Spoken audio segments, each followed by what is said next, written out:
I see hands floating lazily through the market like a butterfly. Oh yeah, I won't forget the day the sun came shining in. Yeah, oh yeah, just like the dawn, springing in the rain for the sunshine in Congo.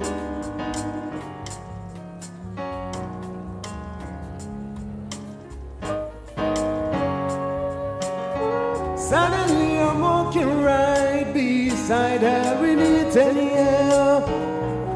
When I tell him going wherever she'll be going, she will go by the chime around.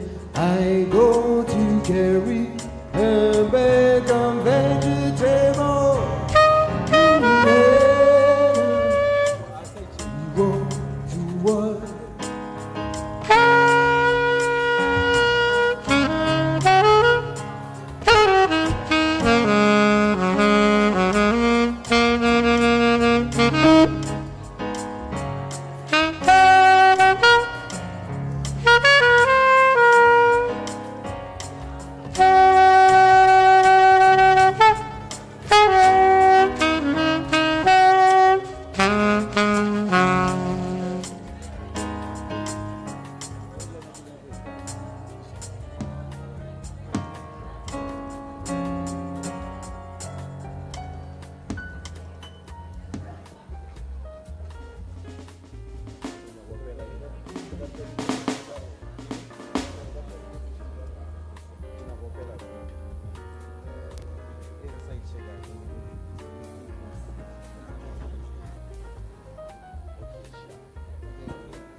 The falling leaf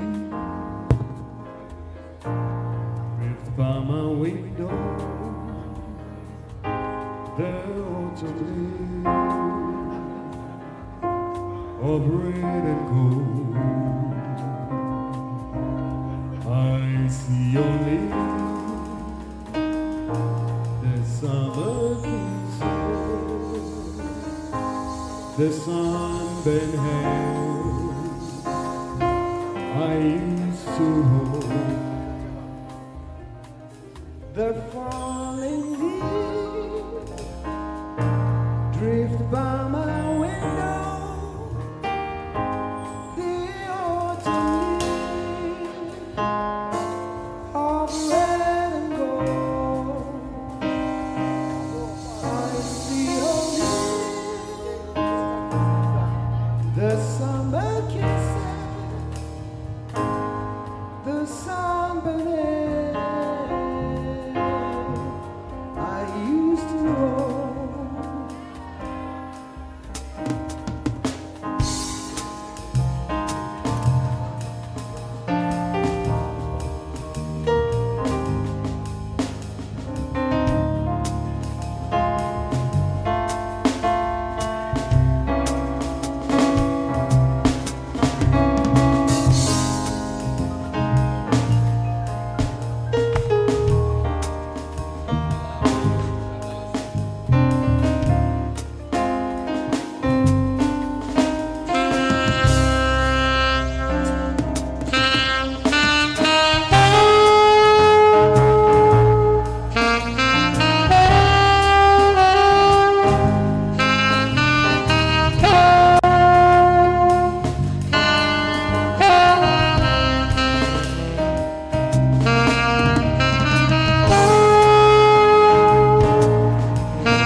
you could see me now,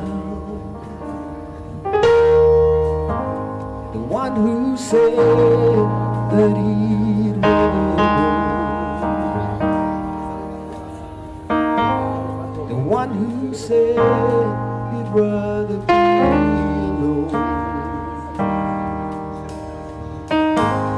If you could only see me now.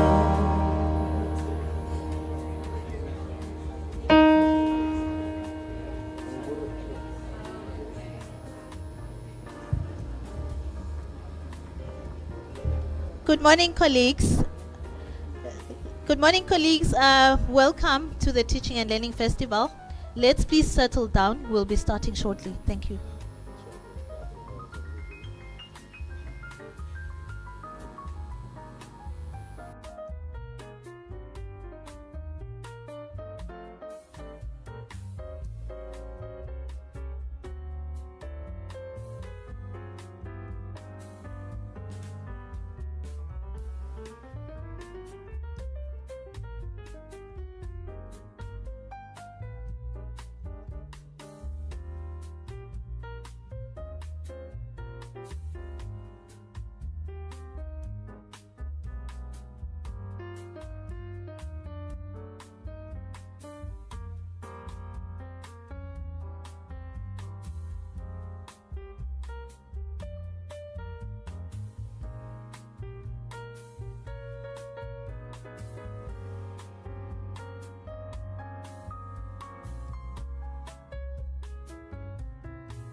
Doing our sign interpreting, and we really appreciate you for joining us in Tabi Singh today. Let's give her a round of applause. It is our special honor to host the Teaching and Learning Festival each year. It is a much anticipated event on the university's diary, more especially in this year as we celebrate 150 years of the University of South Africa. So this is indeed a highly significant milestone for us in South Africa, as the mother of all universities in the country turns 150 years old. So we're excited to have a thrilling program today where we celebrate the absolutely excellent work and admirable efforts of our scholars in teaching and learning. Friends, today's theme is very, very critical. At Unisa, we understand that while we are a comprehensive, open, distance and e-learning institution, we do realize that the promises of the fourth industrial revolution and the technological acceleration happening all over the world seem to be the preserve of a few, but not all. And so we want to make sure there is inclusivity in access to technologies, so that technology will not perpetuate further gaps between those who have and do not have. And so at Unisa, we are committed to making sure that social justice is a key theme that runs through all of our efforts. We, while working with the latest technologies in teaching and learning, are very, very mindful of the uneven distribution of technology, and we lend our voices to advocacy in this regard. And so, it is my great joy today to welcome you all, to say sit back, enjoy a wonderful day of awards and recognitions. Seated among us are the creme de la creme of our teachers, and who will be receiving appreciation and recognition today. So, just remember, for all of you who are here for the very first time, our Our toilets are just as you go straight past the cattle bar and then turn in on your right, and you will find the toilets. Please do keep your cell phones on silent, as we really want to honor those that we appreciate and recognize. And now, as we warming up and getting to get this celebration started, I would like to call on Miss Claudia Frettini, who has a poem, and she is going to kick off today's program. Over to you, Claudia. Let's welcome her to the stage.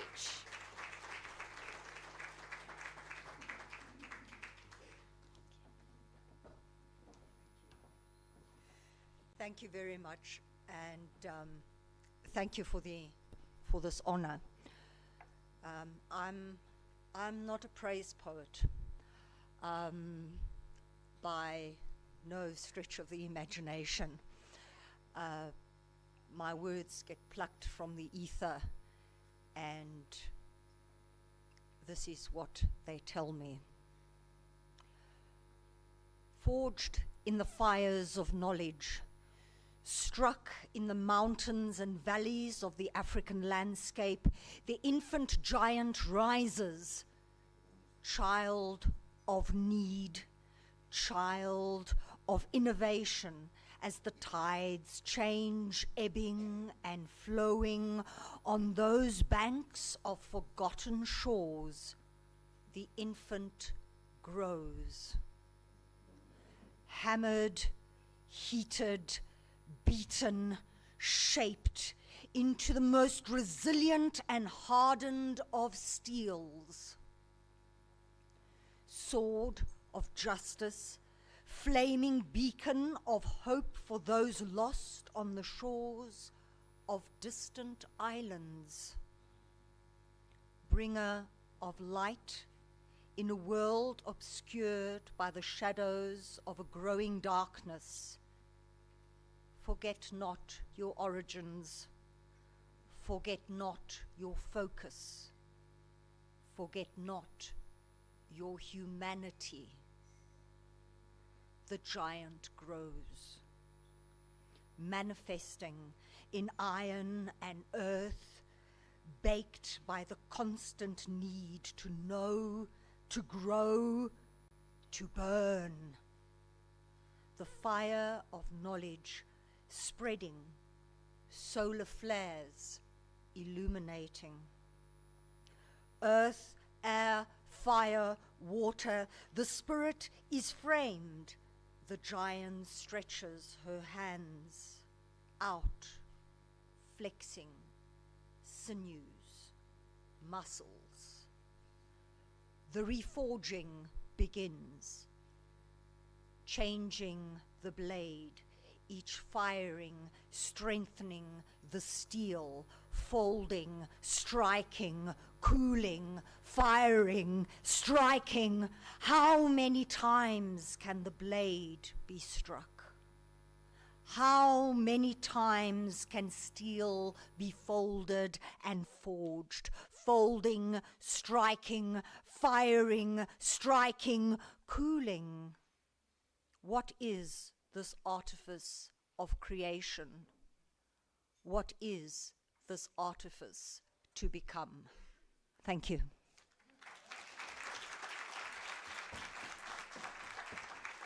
Thank you so much, Claudia.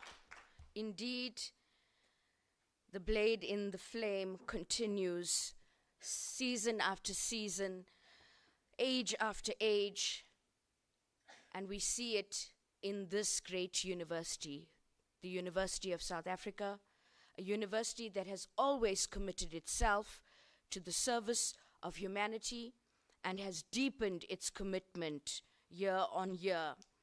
Friends, it is my great honor to welcome our Executive Dean, Professor Msweli, from our Graduate School of Business. Welcome, Prof. And Prof is going to give us the official welcome. Over to you. Thank you. Thank you, Dr. James. When I see or hear you, I think of engaged scholarship. Colleagues, ladies and gentlemen, on behalf of the University of South Africa, I would like first to welcome and thank our Vice Chancellor, Professor Buleng Lingabula, the very first woman Vice Principal in the history of this institution, who has taken time to be with us. And we know one thing about the Vice Chancellor is that she has made the academic project the center of our endeavors at the University of South Africa. I want to also thank and recognize Professor Magano and Professor Sitlodi, who ever since they've taken over this portfolio, we understand what teaching and learning, what it means to be a true teaching and learning scholar. And we really thank you for your support throughout our colleges, infusing the scholarship of teaching and learning in many different ways. To our Vice Principal, may we all send message of healing as she is battling with health at the moment. Professor Mutsa Madigane, in your absence, we appreciate you, and we thank you again for affording this opportunity to have scholarship showcased through this festival. To our guest speaker, and to my fellow poet, Claudia Fruttini, thank you for a beautiful poem. To the deans of executive deans of colleges, to the vice principals present and those who are not present, this is the center of engaged scholarship that is infused in teaching and learning. I wouldn't want to start any further with my opening remarks without thanking the band. Really, they gave us the mood. They played all the all-time favorites. Thank you for gracing this occasion with your beautiful, beautiful music. To the awardees, you inspire us, and congratulations in advance. We can't wait to see who are the winners this year. I said to my colleagues, I'm not very good at speeches and cliches, so what I normally do for these occasions is just to ask the cosmos, as Claudia Fruttini said, to infuse your thoughts with the words, opening words that come from the soul, that come from the cosmos. And early in the morning when I woke up to reflect on what am I going to say, I thought I would write this poem that I'm going to recite. The title of the poem is Within You, Reflections of a Teacher, signifying this event, which is a teaching and learning festival. But before I go further, I want to recognize the organizers of this event, amongst which are the quality assurance colleagues in our colleges. I want to particularly recognize Dr. Muchara and Ms. Martha Sephora. They are incredible workers. They are incredible team to work and to serve with this academic project. And yesterday, they organized an event at SBL that reviews our PGD program, and today they are here co-hosting with other colleges this teaching festival. Let's give them a round of applause. Within you, reflections of a teacher. Within you, around you, above you, beneath you, is all the love you need. Within you is the healing you can summon.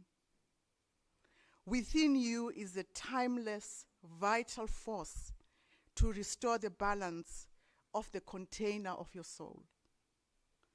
Within you is a teacher and a student waiting to drink from the waters of infinite intelligence, waiting to drink from intelligence of material and non-material matter. Located in the fine arts, in the music and dance, located in the libraries, museums, institutions, homes, communities, galleries, located in the laboratories, in the dreams, and countless visible and invisible spaces of our lives.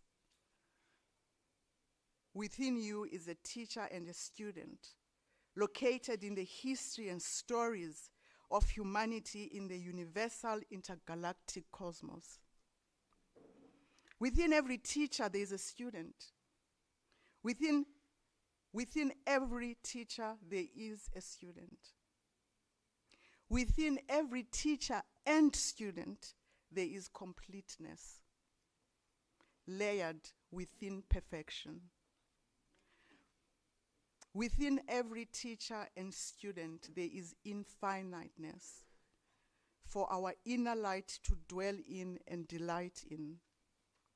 Within you, there is all of us. Within you, you have a genetic code of your ancestors, my ancestors, your ancestors that lived in this planet, who continue to live in this multiple galactic universe. Within you is the technological infrastructure to access all the knowledge required to teach and to learn from past, present, and future experiences. Knowledge located within these multiple galaxies that scientists have discovered that there is over 1 trillion galaxies where other intelligent beings reside. And that is for you, the student and the teacher, to drink from those waters, because that knowledge is what there was, what there is, and what will be. Within you, there is infiniteness that can never be destroyed. Not even death of a physical body can destroy the infiniteness within you. Within you, there is good and bad, reflected in the good and the bad of life. Within you is your own unique light that guides your complex journey as a teacher and as a student, a journey to infiniteness. Thank you.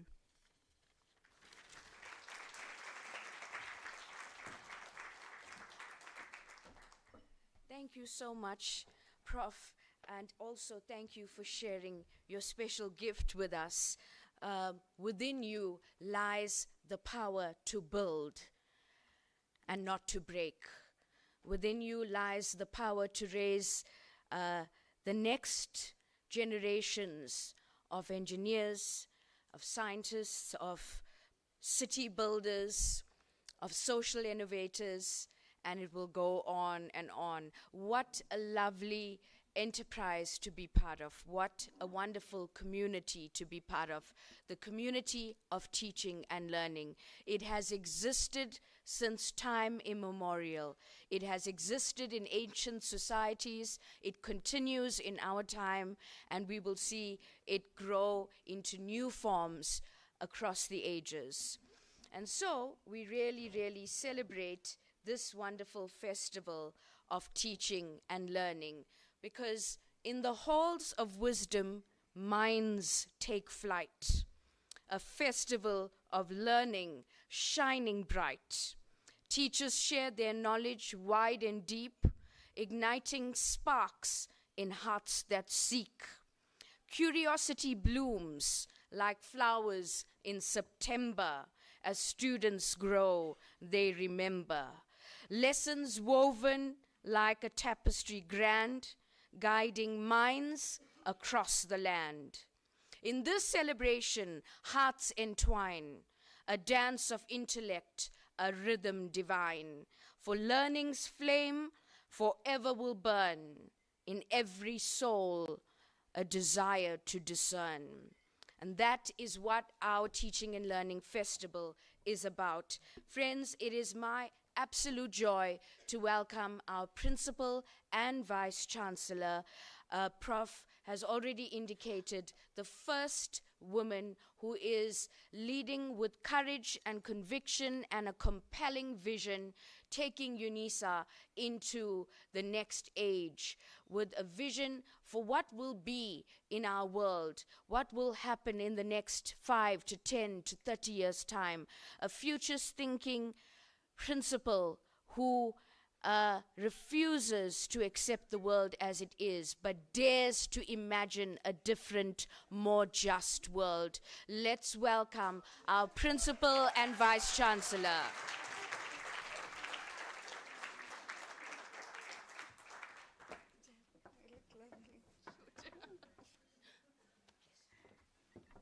Good morning.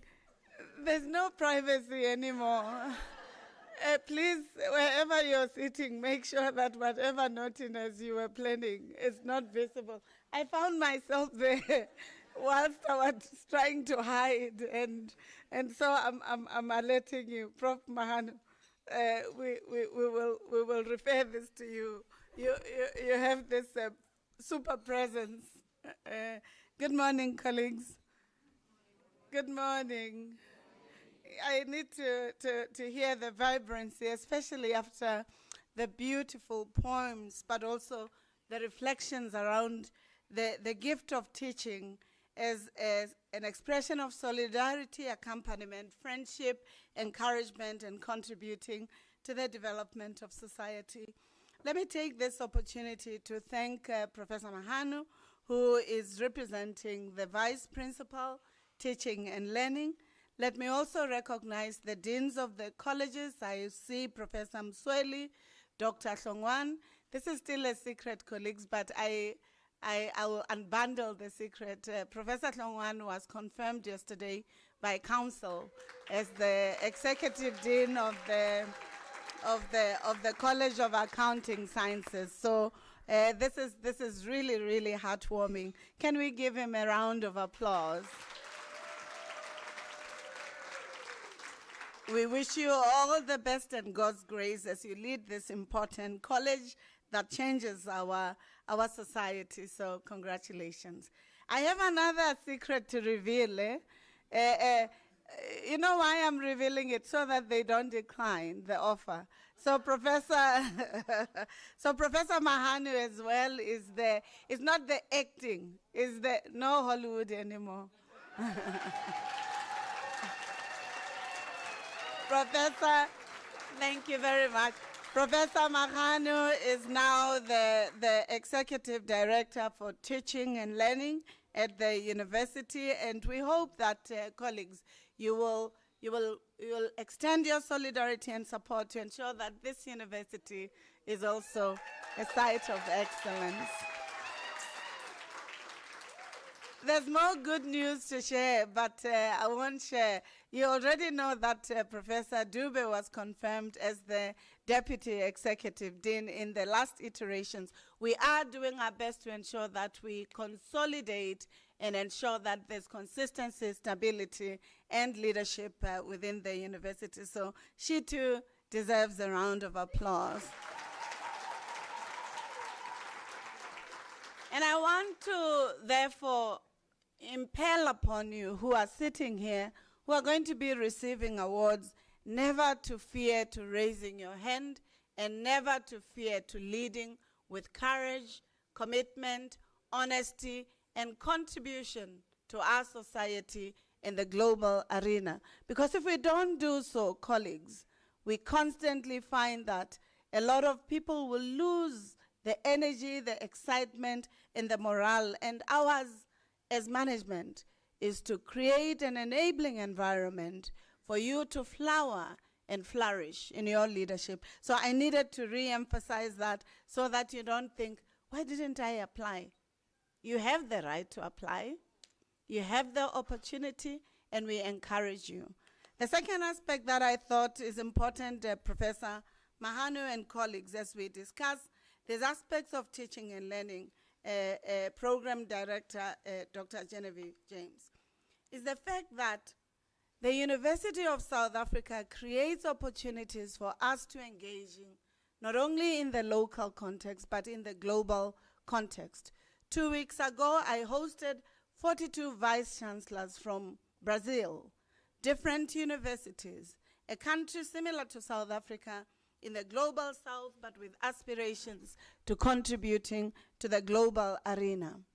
As you teach, reflect, form students as global citizens, are you optimizing these opportunities? Or are you afraid that your dean will say, no, you're not going anywhere? Deans, you know, you have to unlock the opportunities for our colleagues. So I'm making an appeal because there are multiple partnerships we would have created with many universities that are committed to ensuring that as we teach our students, we create opportunities for staff, not just academic staff, administrative staff, professional staff, to gaining the multicultural and universal encounters so that our pluriversal teaching and engagement and encounter with the knowledge arena is constantly enabling us students to being the best, but also to understanding the global arena. We would also remember that with the meeting that we just hosted as South Africa around BRICS, there is a cry. BRICS is not just an outcome of just countries that wanted to hang out together. I'm using young people's language. It's a commitment of countries that recognize that the global distribution, whether of knowledge systems, of economies, of encounters, and even of natural and other resources of the world, are not distributed to impacting positively on all lives, including on the lives of our country. And we are lucky as Unisa that our Chancellor was one of the first to imagine and make a proposal of such a multilateral community through IBSA. We have to research this. Because what that meant is that our knowledge systems as Africans, our philosophies, our pedagogies, our ontological understanding of what it means to being human in a world that did not or that does not often recognize the contributions of Africa became quite an important, if not a rallying point, for reimagining the global agenda or the global multilateral systems. So I want to make an appeal, Professor Mahanu, that as we Africanize and re-Africanize our educational and pedagogical systems, we must also look into this idea of pluriversality, so that our scholarship is not just us talking to ourselves, but it is us talking to other environments, comparing, contrasting, and drawing on those best lessons that we can harness to enriching our own teaching and learning as the University of South Africa, the grandmother of other universities. I say this because many of us who would have read in education, I started in education, Professor Mahanu, I Kiroba Chok. Many of us in education would use theories of Dewey, others draw from the global arena, would even use Paulo Freire as the basis of our thinking around pedagogical expressions, liberation, and emancipatory teaching, empowering the students to be that notion of dialogism that he pronounces as an important aspect, where he reminds us that students do not come to the university as empty vessels, but they come with experiences, with knowledges, but also with other conceptual framing that may not or may be enabling for themselves to engaging with us in the teaching arena.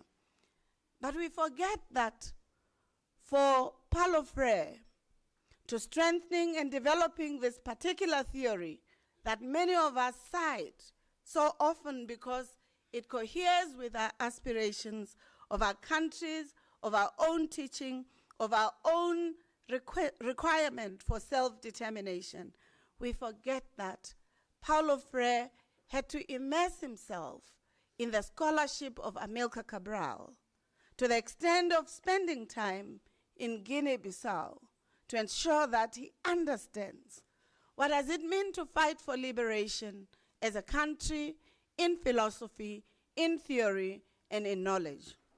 We forget that it is that immersion that allowed Paulo Freire in his Pedagogy of the Poor to understand why it's important not to teach students just for the sake of absorption of knowledge, but to teach them to becoming global citizens that are actively involved in how their governments are formed, how they hold accountable such governments, how they don't just speak about anti-colonial experiences, but how they forge forces with the poorest amongst the poor to ensure that the voices of society's communities, but also of the ideas, knowledge systems, and philosophies or technologies of Africa become the central rallying point for the changes that are required for such society. So as we celebrate those of you who have demonstrated leadership in teaching, I want to make an appeal that we should never separate ourselves from our societies, because however beautiful the theories we develop, if they don't find a ground in the changes and aspirations, in the meaning-making that our societies are trying to engender, whether on the questions of ecological degradation that is resulting in the questions of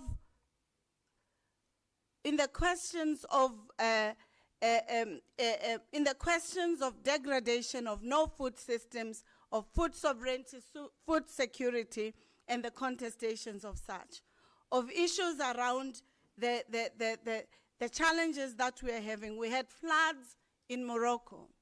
How many of us at Unisa would have called a scholar in Morocco who might have been affected, or whose society might have been affected? Do we even know scholars in Morocco? Do we engage with them as African scholars in the north of the continent?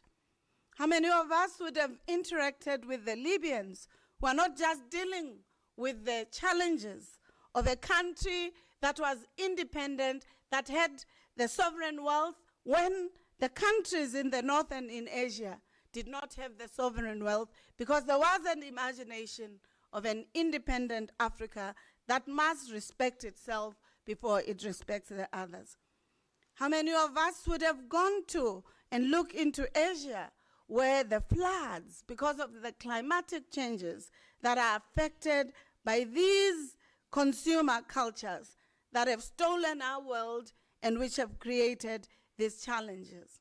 And how many of us are speaking to our political parties in South Africa to ensuring that even as they speak about their mandates for the next election in 2024, that they center education in their funding systems, that they center the idea of youth and young adults being the primacy in the developmental plans of our country. Let me say this, Professor Mahanu.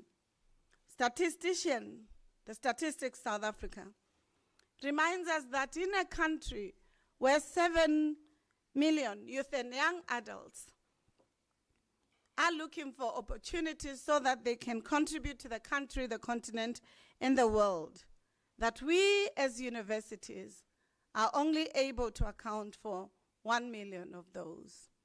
And perhaps the TVET colleges would account for 700 to 1 million in the TVET colleges.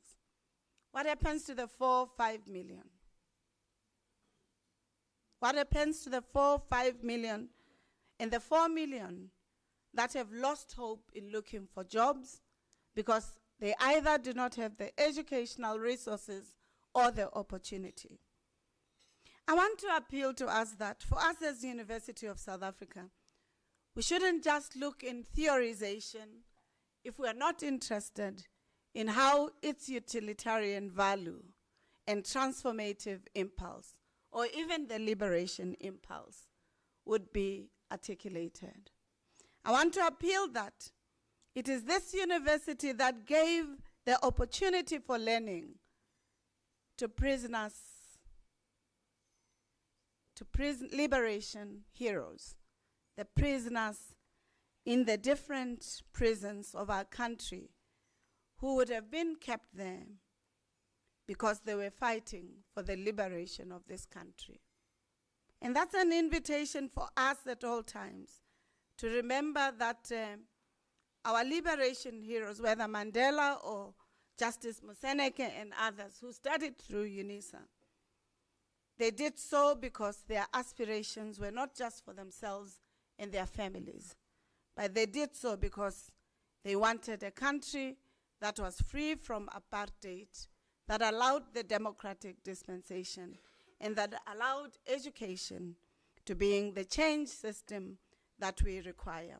Finally, colleagues, I want to state that even as we think about the 10 catalytic niche areas that we would have requested the university to adopting as important change environment for our country, we did so because we recognized that as a university, we were very strong in humanities, in social sciences, in education systems, but there was a major gap with the National Development Plan of the country and the talents that are available within the continent that allow us as a country, but also as a continent, to being independent. We recognize through the decadal plan of the Department of Science and Technology that South Africa had not invested in these talents, and therefore that we needed to ensure that they were strengthened and strengthened by Unisa. And I'm hoping in our teaching and learning, in rethinking the curriculum, we will see this not just as the natural sciences areas, but we will take the claims into the future, including into the virtual and digital learning systems, Professor Mahanu and all of you colleagues. I do so understanding that some people thought we were just investing in the science realm, natural sciences, because we are all sciences, in the natural sciences realms. But I wanted us to understand what was the issue. On the issues of, the travesty of SAA having been one of the leading airlines, and where are we now? We're at the bottom. We have not invested in aviation and aeronautical studies. We are now not being competitive, and others have taken the roles that we would have taken for granted, that we are ordained for, to be number one. Ethiopia, for instance, we visited its aviation academy, Professor Mahanu. Ethiopia is one of the leading airlines, but they depended on South Africa a decade or two ago for the critical skill sets that are associated with the value systems in the aviation and aeronautical industry.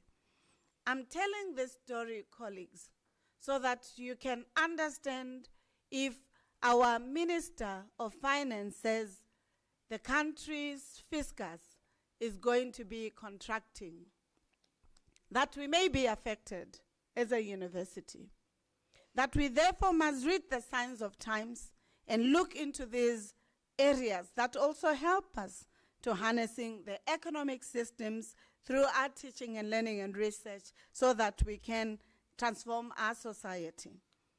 How many of us are involved in marine or associated economies? Can I just see your hands?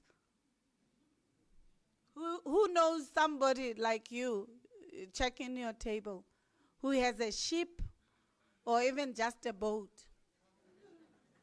No, guys, we are laughing, but who has a ship? Who has a boat? Even next to the river that you live in. But we have two continents, we have two oceans surrounding our country. The Atlantic Ocean and the Africa Ocean. Jen, I'm sorry. I'm not saying Indian Ocean. We'll reconcile later. I'm just saying, colleagues, we have resources that are natural, that enable us to helping our country to rethinking through knowledge systems. But we are not optimizing them because we are using the same systems that we were raised with as teachers, as academicians. And it's about time we start shifting the needle forward so that we can resource youth and young adults and also my age mates or older to thinking differently about the new world. The same is true for biotechnologies and nanotechnologies. If you think about it, the food we eat, if you think your tomato, if you're a vegetarian like me, and you think your tomato is just a vegetable, maybe you're crazy. It's not an insult, colleagues, crazy in the jocular way. I'm saying this because if you think about the tomato that we import, and this is a study I did with my professor, Christopher Lind, from an ethics perspective. The tomato has, not all tomatoes, but the imported tomato, for it to have a shelf life, there is, the scientists will tell us what is called, I'll use layperson's language. They will take a gene from a fish that survives in the glaciers or under the cold environment. And they, through genetic engineering or biotech, Professor Dube and College of Agriculture will give us examples of this. And they will inject it into the tomato so that for export purposes, it can live in the shelf and have a longer shelf life. So if you wonder, why am I flourishing even as I try to be a vegetarian? We must be asking those questions. So I'm saying Professor Dube and Professor Ntwasa Omapodi in the College of Agriculture, we need to understand the implications of these learning systems that we are engendering and how they affect our humanity and our environment or even the earth. Finally, colleagues, you know the other areas of the catalytic niche areas that you as the colleges but as scholars must look into because they're quite important. They have the opportunity of changing our country and the world for the better, but they have the opportunity for making Unisa the leader that it ought to be in the academic arena. I have good news to share. The good news is that on the 27th of June 2023, we received the QS rankings. We are ranked number 7.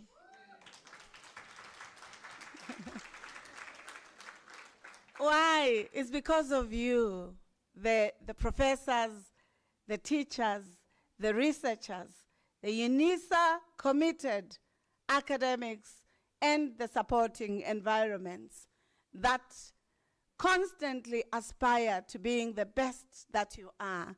And as the management of the university, I want to thank you from the bottom of my heart for your investments. I think you deserve a round of applause.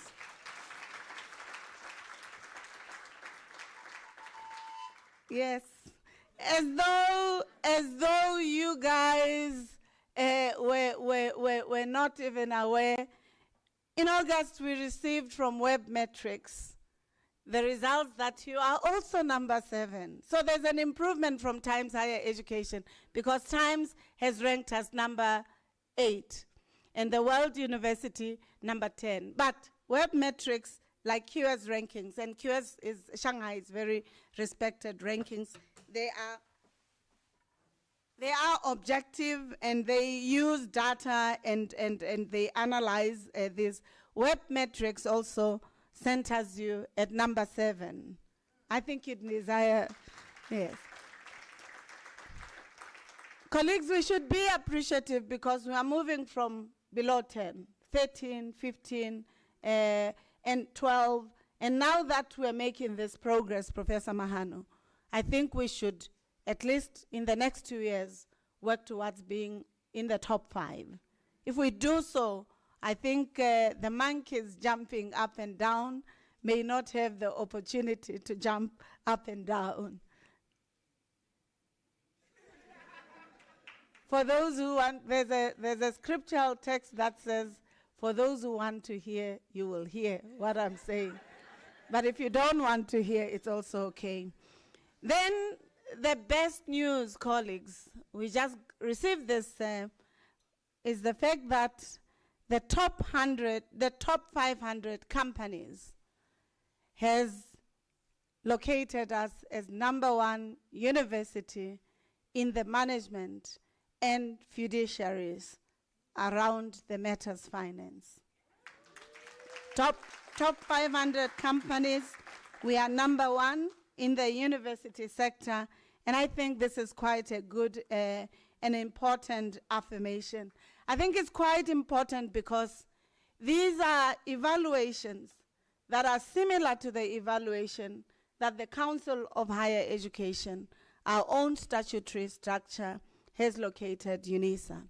So I want to say with these words, let us claim hope, let us claim justice, let us work hard, let us ensure that our societies, our families, our children, our grandchildren, the future societies that will get to know about Unisa, they will get to know about the Unisa that you, as its leaders, would have worked hard to ensure is a site of excellence. Let us also be appreciative in terms of the financials, that we are working hard. Please, colleagues, no trips for just safari. There must be an output. There's an increase in flights and whatever, but no increase in the outputs associated. So we will still be looking. But you'll see, you'll have noticed that Unisa has been ranked as the 2nd university. Our neighbors beat us to it, but we'll give them only 2 years, colleagues. We are going to be the most sustainable university with your help. They are ranked #1 in terms of resources and financial sustainability. Unisa is #2. We require to clap. You know why we should? Because in 2021, in January, we had 6 billion reserves and 2 billion savings because of COVID-19. You remember? And then we, as this management, requested that we diversify our resources. So when people are now populist and talking about de-dollarization, let me give you an example. Our investment portfolio benefited from the diversification of our resources. And when we gave you a report in 2022, if you remember, audited report, we told you that we had 15.8 billion, from 9 to 15.8. I'm happy to say now we have approximately 17. I won't tell you all until it's audited. But I'm trying to say, as the management team, we are not just looking at you doing your work as best as you can. We are also trying to say, how can we secure the future of the university so that it doesn't collapse if indeed what the Minister Godongwan is saying about the fiscus? How do we become proactively protective of this important asset of society? We can only do so if our teaching and learning enables our students to resource the future. Thank you.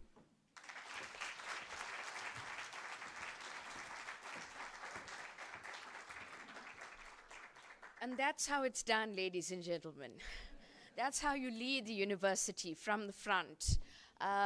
So I think we really owe a great debt of gratitude to our Vice-Chancellor for really inspiring us and being the root and the impulse from which we conduct our service.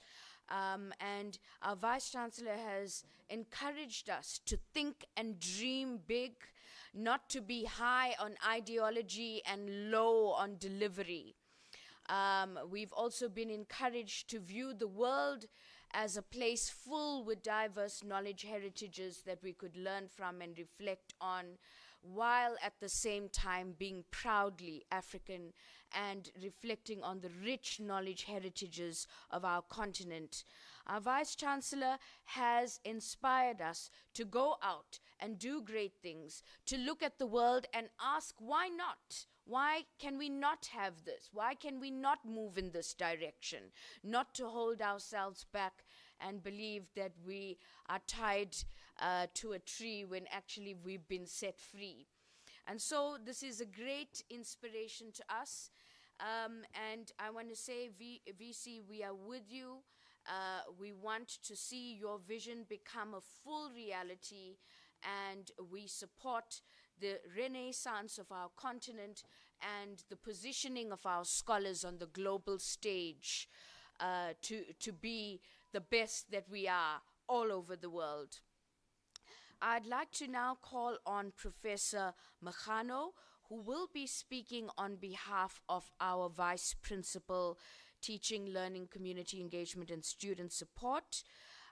Professor Zodwa Motsa Madikane has been unwell, so Prof. Machano will deliver the address. Let's give Prof a round of applause.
So, colleagues, there's something I would be, I'd really be not a good human being if I did not share. I have to share this one.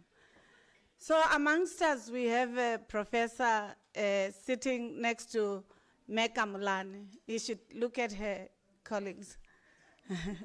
You better wave, you better stand. Thank you. Professor Mahanu said I had asked her to do this announcement, but she says, no, Puleng, you're going to do it. So, Professor Sekgalo collaborated with colleagues from Bristol University and the University of Cape Town. They developed a charter of partnerships, what would constitute critical, self-respecting approaches to donor partnerships, funding, grants, and they called it a charter. She'll speak about it herself, but I think we need to honor. And this charter now, colleagues, is becoming a global charter that universities are going to be using across the world for their partnerships, because it was signed by the African Associations of Universities, 88 in the first tabling and discussion of this charter. 88 universities, colleagues, as though that was not enough, colleagues.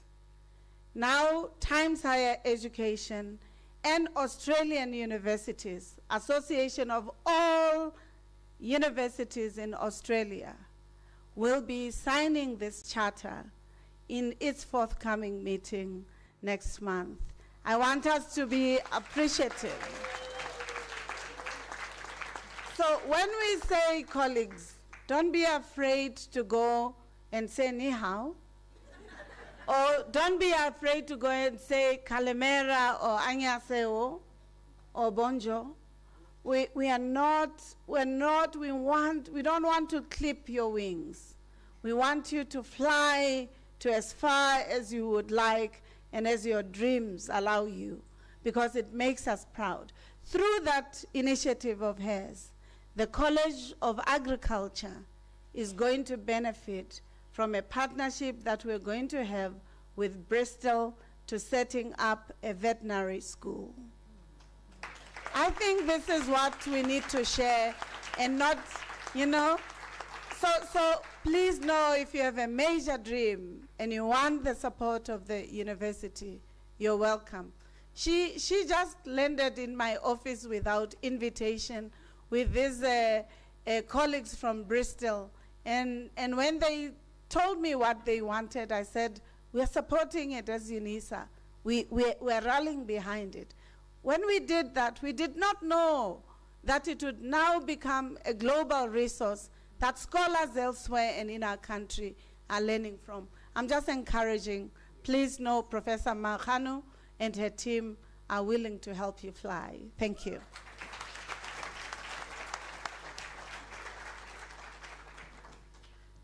Thank you, Vice Chancellor, Professor Puleng Lenkabula. I feel very honored really to come after you, after having imbibed a lot. You have taught us, you have given us the light where we are, and we really want to honor your leadership and also the vision. You came with the 10 catalytic niche areas, and we really marvel to see how they are unfolding. Thank you so much, VC. Shall we applaud Mewarona? Thank you so much. Program Director, Dr. James Genevieve, Professor Puleng Sekgalo, our Program Director, our esteemed Vice Chancellor, Professor Puleng Lenkabula, members of the extended management,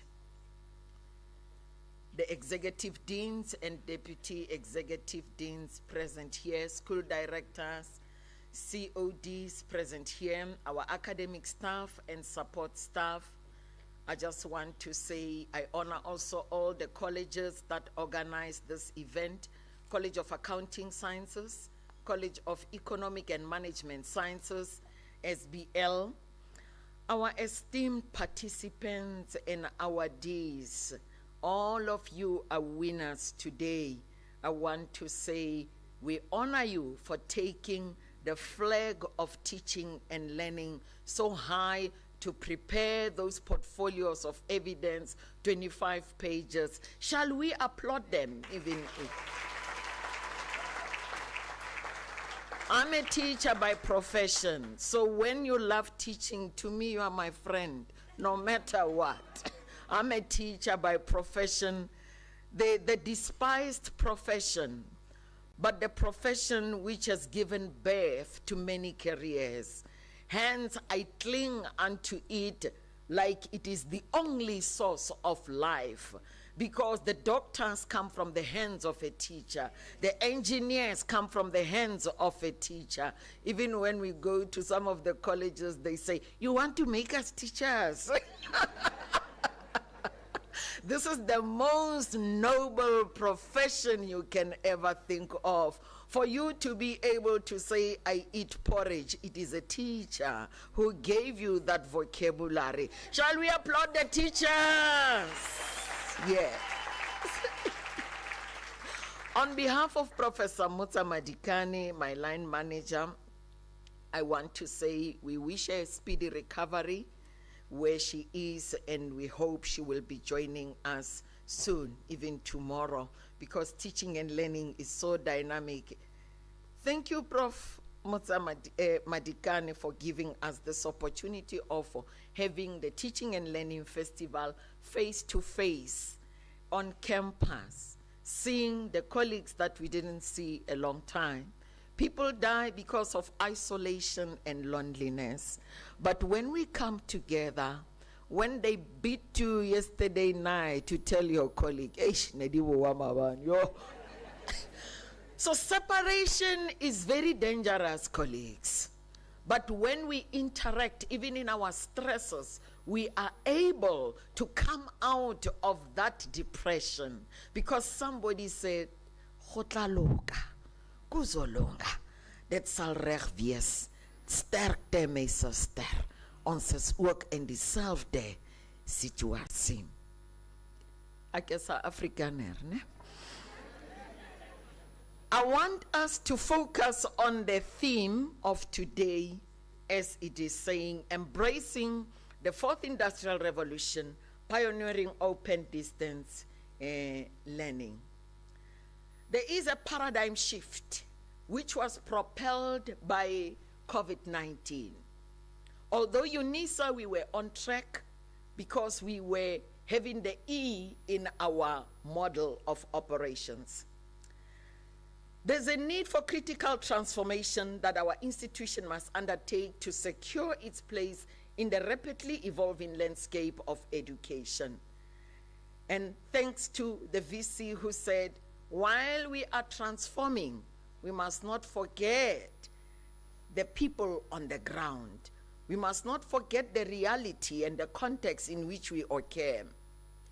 The transition towards becoming a fourth industrial revolution, open distance and e-learning as Unisa, it is also a pivotal step which embodies a commitment to harnessing the power of technology to revolutionize teaching, learning, and student support.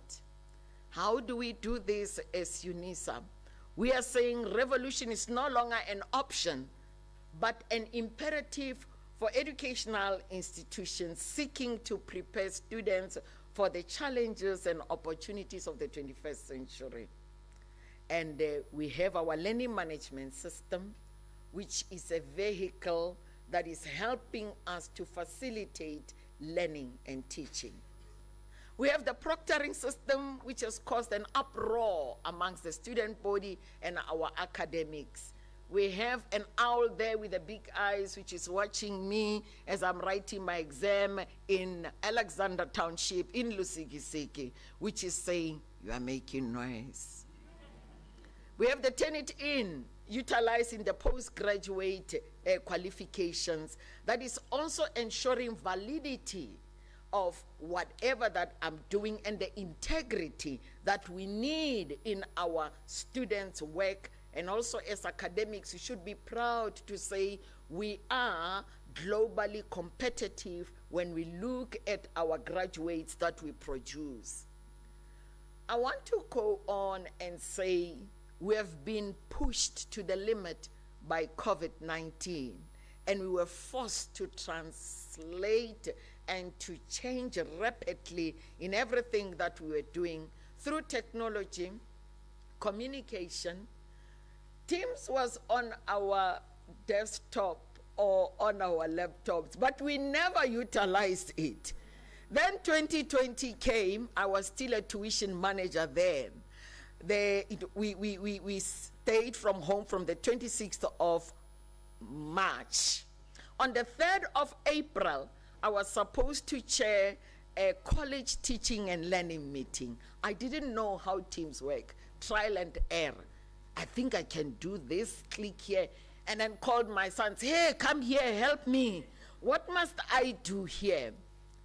Lo and behold, on the day of the meeting, we had two links.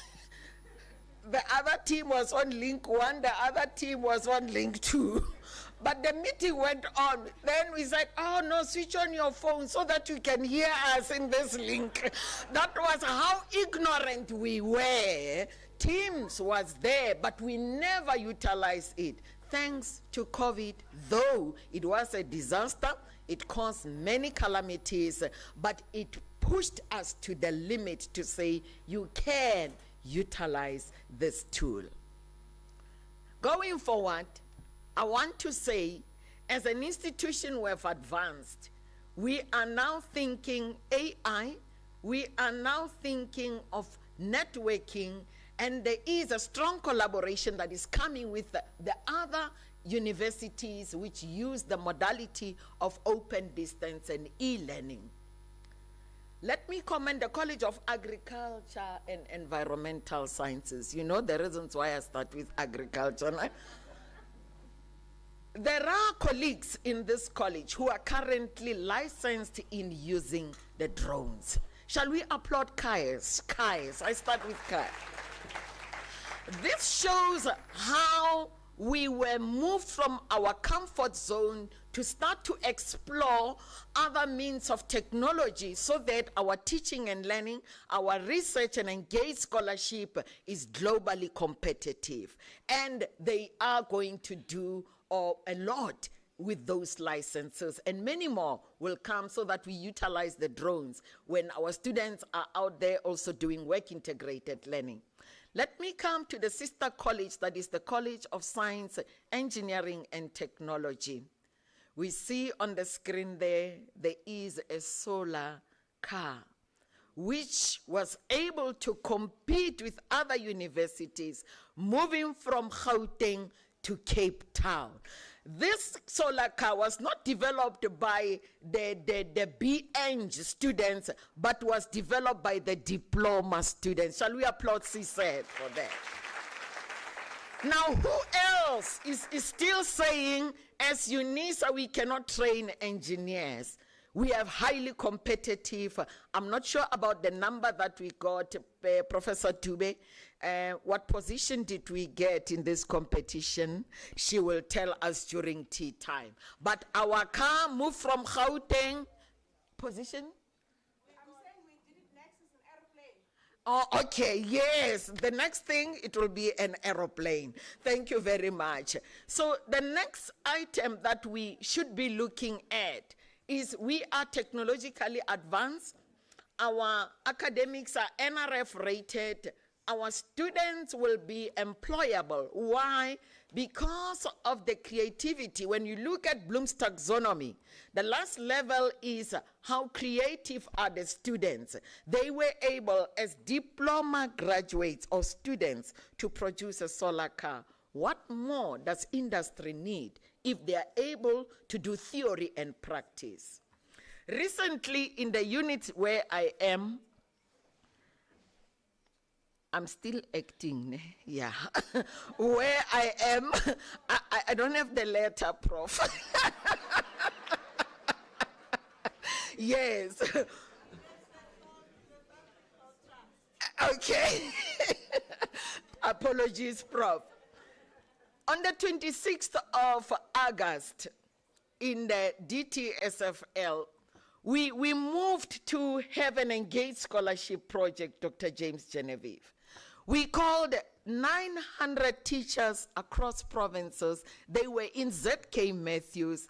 We were doing the 4IR with our teachers so that they can start at school to encourage the students in getting into technology. And when we get those students, they are technologically ready, they are prepared. We also showcased with our AI robot there, Loazi. So those teachers also played. Another announcement is that through the efforts of our academics within and support staff, we are the first university in the African continent to be in Minecraft education. Through the support of Microsoft and RGP, we are able to say we can now play with Minecraft. And all of us here, if you can just get into your system, you will be able, because we are all licensed, you can get in and play. Those who attended our trainings as we started last year, October, I think all of you have certificates. I, for one, I didn't know what is Minecraft education, what is gamification. I attended the courses and I'm certificated, digitally literate, even at my age as a SASA candidate. Now, digital transformation is here, and we want to say to our leadership, our vice principals here, and our VC, we are not going backwards, but we are going forward. And as we go forward, we are not going to leave those in the rural areas, those who are still lacking the gadgets behind. But as a university, we should see to it that our students are not left behind in Makado, in Lusikisiki, but there is also provision of gadgets and also connectivity so that we come on board. This first robot, Loazi, was launched during the Odell conference. We were in Emperor's Palace.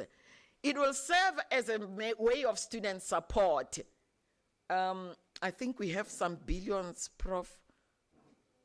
We hope to have regions having Loazi in Makado, Loazi in Polokwane, Loazi in Bombela, Loazi in Eastern Cape, Loazi in Middleburg. I'm mentioning all these regions that are forgotten. Kimberley, Potchefstroom, Kroonstad, Palabora. Okay. Why will we need such a tool in our regional centers for student support? Whenever a student goes to the region and say, when am I submitting my assignment for BT 1501? Loazi must know and say. But there must be programmers who are able to feed Loazi with information. And this is where our ICT needs to up its game with the programmers that will be able to assist us and be enablers in teaching and learning and student support, and not be treated like we are clients. We are not clients, we are part of the university, and we operate as one. I'm coming to the big data. Meka Molani is here, who managed to help during the exams 2020. Prof. Dube, you're still a tuition manager. Meka Molani was a tuition manager. I was a tuition manager. We used to have meetings 8 o'clock in the morning and 18 hours in the evening, every day during the exam session up to the end in 2020, to ensure that the exams ran smoothly. There were strategies that would come and plans. But now, thanks to the office led by Ntate Nkululeko Nzimande, We are now able to track and trace the big data with analytics. So this is something that is saying backward we are not going, but forward we are going, so that everything should be analytically controlled. We just feed the data, put in there, and reduce the reports that are written on Word documents. And they ask you again, you didn't submit, and it's there. But if it's controlled by the analytics, whoever who's there will be able to go into the system and be able to retrieve data. Even during audit, Professor Setlodi, you are no longer going to run around and say, oh, the school reviews, the SER. Let the data be fed into these Power BI analytics, so that with a click of a button, you are able to get what is the throughput rate of the university. Even now, if we can ask questions to my peers in teaching and learning, what is our throughput in 2022? They'll say, hey, I must first write to Dion Van Sale and ask, what is the throughput? It should be on our fingertips with a click of a button. Then we know that our throughput rate is 15.1 and it is not good. We must work hard. Yes, we are passing. Our pass rate is very high, but throughput rate, we need to work on that. And the dropout rate has improved also. And thanks to the VC who came in and started to say, why is the dropout rate at this level? Then we started to change. Let's embrace inclusivity. Our university has a diverse student population. Ability, differently abled, the socio-economic level, our age, language, etc. When you listen to the recordings of the proctoring tool, that is the Invigilator app, you'll hear a mother saying, hey, Matume, don't to say, who upload the silos. And then they flag the poor mother. They say she was copying. No, she was not copying. She was calling her son to come and upload. And because I dealt with those cases in the College of Education, they say, no, we have 800 students who copied. I said, did you listen to all those recordings? And yeah, Prof, we listen. Why is DSAA not doing this work? I said, did you listen? May you kindly go and listen and write what you had per student. And they will come back, those who are honest, and say, it was just a mother calling a son to come and upload. So these cases need to be looked at and listened to. It is a mother who's at my age, who has never worked on a computer. The question paper, they downloaded for her. Then she wrote on a piece of paper. She took her phone and said, now what must I do? Matume. And then you flag that poor mother. And that poor mother is a Unisa student. Hence we say we have a diverse student population that must be incorporated in the learning culture and teaching culture. As we go higher with 4IR, think also of those who do not know even how to type. Think of those who are still using a pen, taking a photo, and uploading the script. So that is, I think it is my job. They said I'm in this job now. Yeah. And then universal design for learning. It's also something that we need, I think, from the Office of Teaching and Learning, where we need to conscientize all the colleges about what is universal design for learning. How do we embrace and include all our students?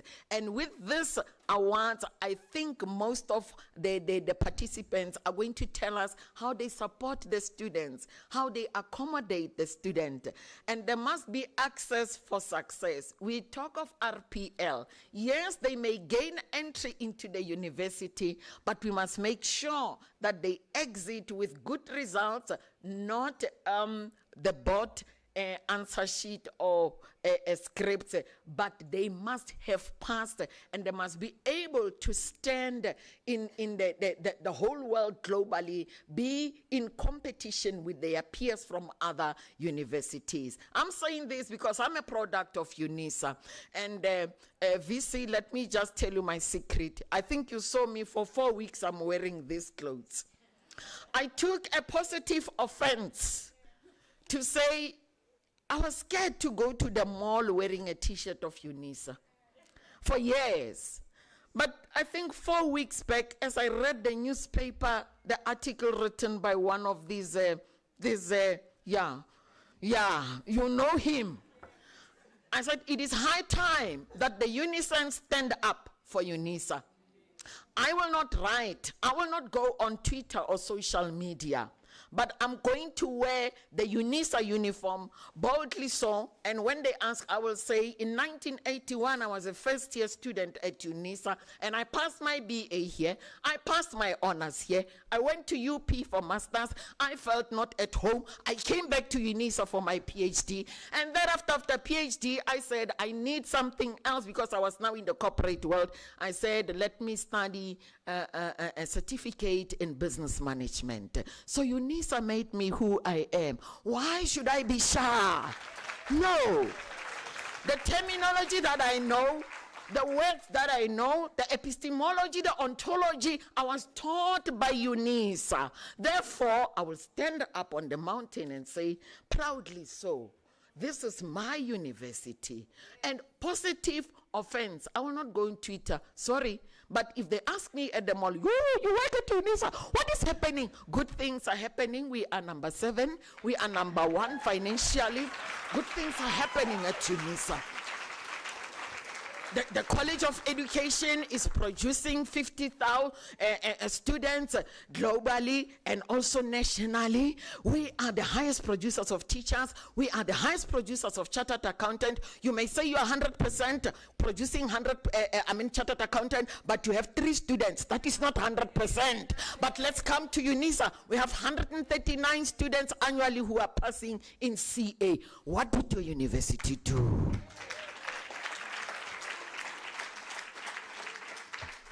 Furthermore, we are looking forward to having assistive technology for our students living with disabilities. They are gadgets which are able to talk to them if they are visually impaired. We are looking forward also to have academics who are able to teach with the slides that are written so that the students who cannot hear their voice, they are able to read. This is where we are going as the portfolio of teaching and learning when we talk pedagogy. The paradigm shift is also there when we look at the dialogic engagement. My VC talked about Paulo Freire and doing all those theories and looking at the pedagogy of the poor. And I want us to explore also, in our African context, we talk of Boto, Ubuntu, Unu in Shona, and Afrikaans Baramartagheid. So the Ubuntu concept, when we bring it to the center of teaching and learning, it is saying, Prof. Mahanu, you cannot ignore your students, but you need to center them. And you need to talk about the technologically pedagogical content knowledge. We normally say PCK. And technology is there as an enabler, but it mustn't scare you. As we were going around the colleges doing workshops, I told them that there are so many things that my team is doing in technology, but I do not bother. I use Teams to teach, and I use Flipgrid to teach. The rest that they are doing, playing with the gadgets, my age doesn't allow me. Sorry, I am not going to bother because I still have a module, colleagues. I'm teaching the College of Education. I still have a module. And yesterday, I was teaching lesson number 18 and 19 from 17 hours to 18 hours. I'm still a teacher. Why? If you go high in management, but you do not know that the Moodle was giving us problems the whole week, you won't be able to intervene. So I know that my students in May on the 10th, they were supposed to submit the assignment. They couldn't because it was down. And then now on the side you tell ICT, hey, my students can't submit. Because I'm struggling, my academics are struggling, I understand. So as you go high, don't kick the ladder. Keep it, keep it. Otherwise you won't understand what the academics are feeling. I'm telling somebody here.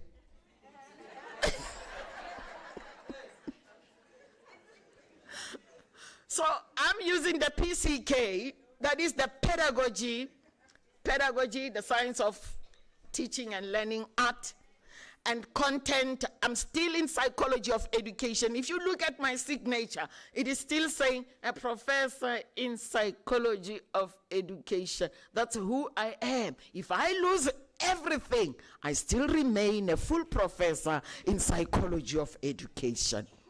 And then technology will enable me. I use Teams. That's why I put that diagram there. That's the channel that I know. I can't play with many things. I can record on Flipgrid. Yes, for me, that is sufficient. My students yesterday, as I was saying, this is our last lesson because they must now submit a portfolio as the summative assessment. They were saying, oh, Prof, we enjoyed. Now, how do we articulate this to the next qualification? We talked about articulation. And in that way, what is it doing? It is reducing my emails because we talk in class. So they won't write 20 whatever emails to say, how do I articulate? How do I articulate? How do I address things in class? So I'm encouraging somebody here. We are here to teach, to research, and engage.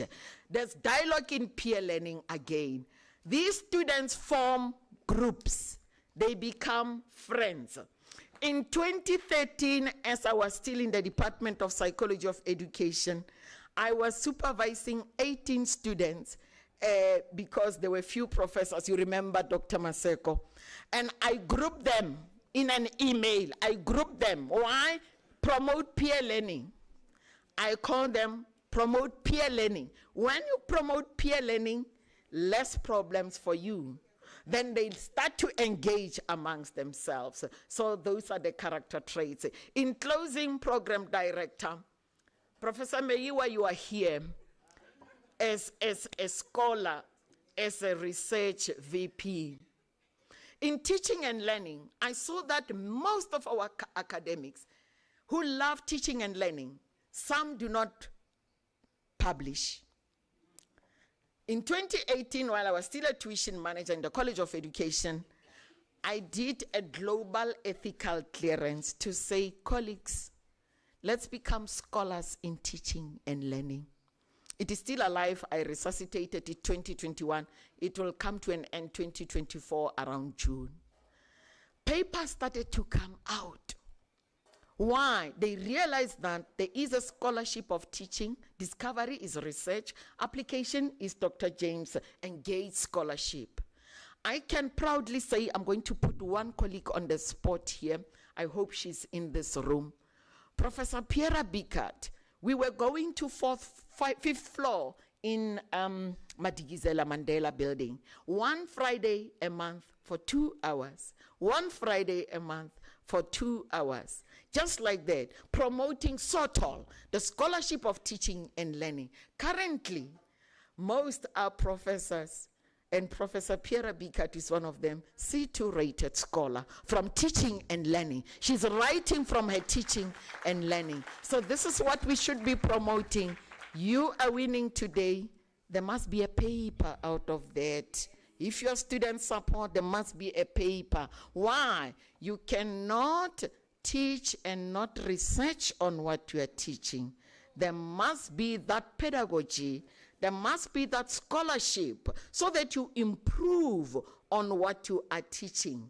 We do not regurgitate question papers and the study guide, even wrong information of 1930, because you found it, Professor Swanepoel wrote it, therefore you inherited, then you go with it and it is no longer relevant. So we need to become scholars. In closing, I say this is a festival.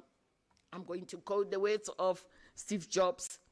Your work is going to fill a large part of your life. And the only way to be truly satisfied is to do what you believe is great work.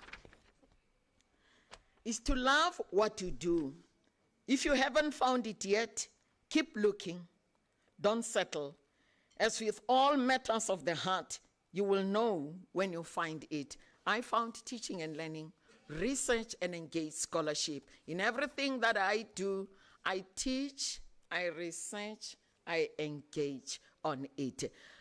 Let's have a festival of joy and festivity. Thank you very much.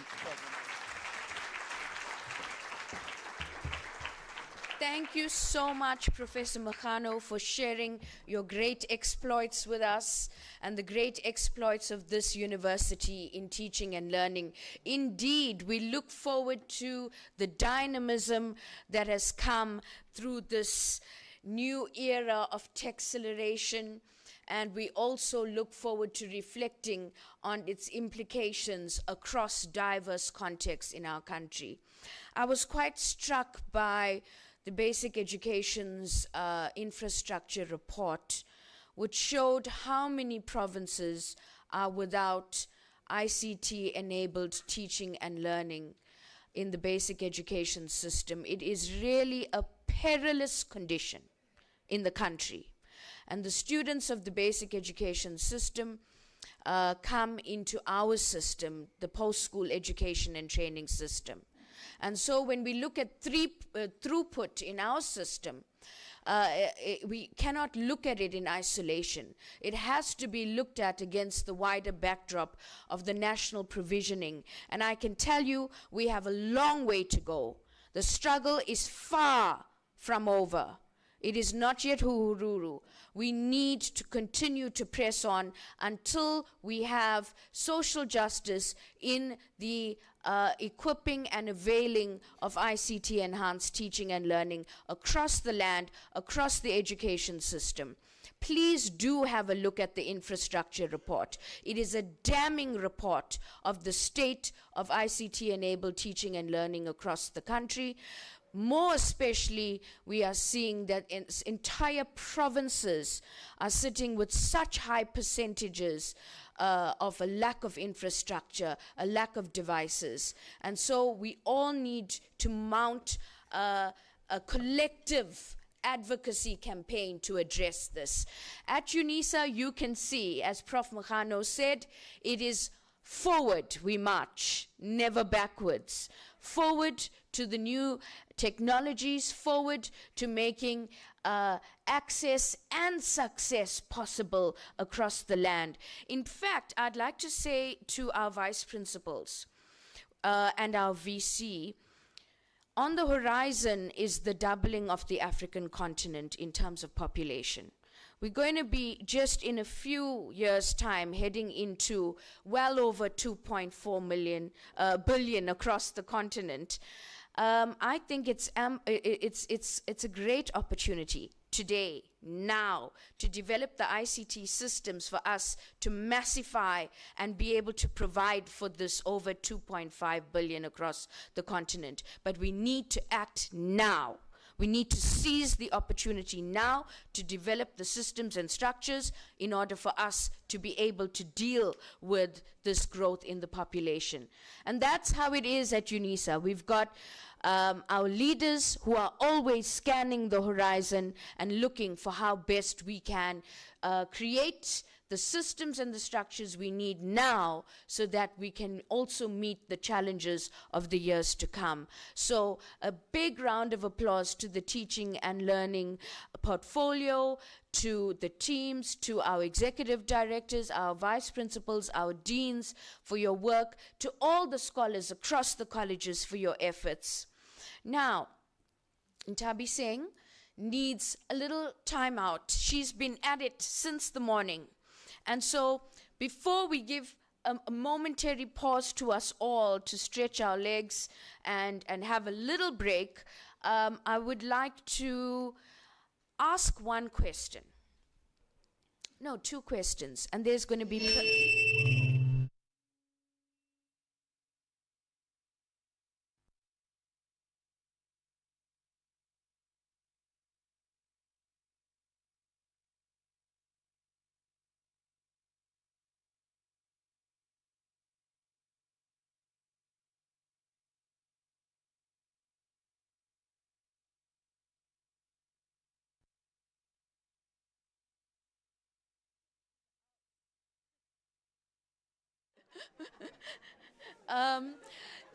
So there's two questions, and I want you to please listen carefully because there's prizes attached to the answers. The first question is going to come from the Vice Chancellor's address, and the second one, I'm going to ask you a question from Professor Mokgano's address. And if you answer correctly, there is a promise of great reward.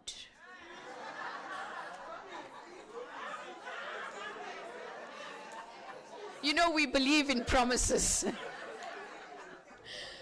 All right. Are you ready? Unisans, guests? Right. So, the Vice Chancellor spoke about pluriversality. She mentioned pluriversality. In what context did she mention the term pluriversality? So, you would be able to answer this question if you were listening to her carefully. So, please feel free to raise your hands. The first hand, I'm not sure organizers if VPs are allowed to participate.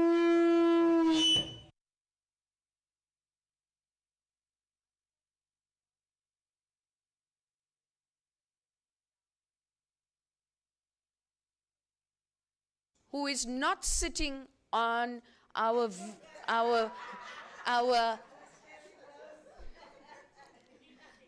the circle of fire here.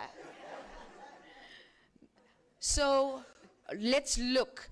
So the first question is, in what context did the VC speak about pluriversality? There's a hand here at this table.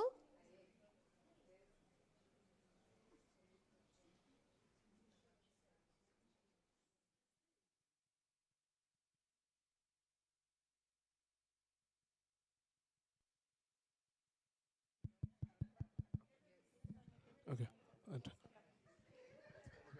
Greetings, everyone. I'm going to try and give a response. Online people want to hear. Okay.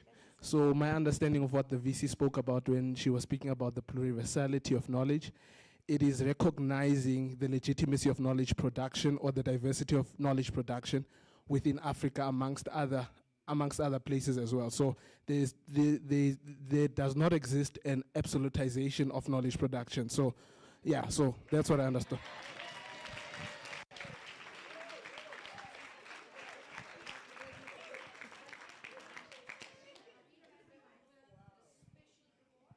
Yes, we're handing over the special word.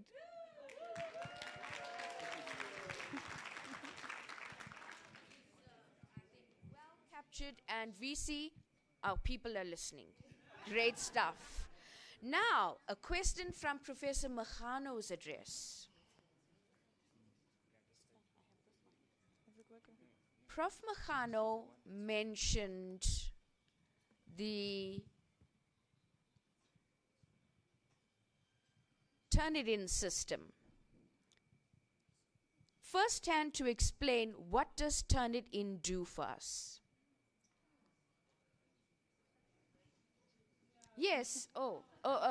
No. Okay. Certain entrance into. Okay, let's go this side.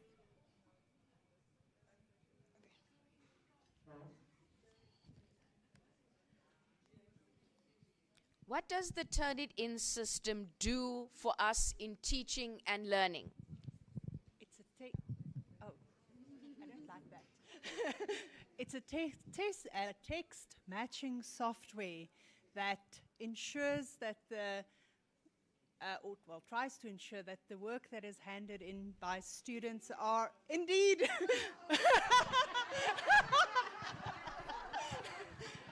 it's my area of speciality. It seems that our entrants are being banned from the competition. Yeah. Okay, let's scrap that question. Okay, next question. Prof mentioned a paradigm shift. What was she referring to? No.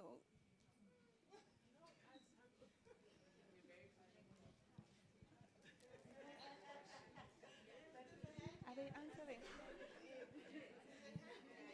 All right. So, yes, ma'am. We were moved from ODL to CODL. All right. We've moved from. Is the House accepting this? Then does the House have a better answer? Where's the better answer? It's on. Okay.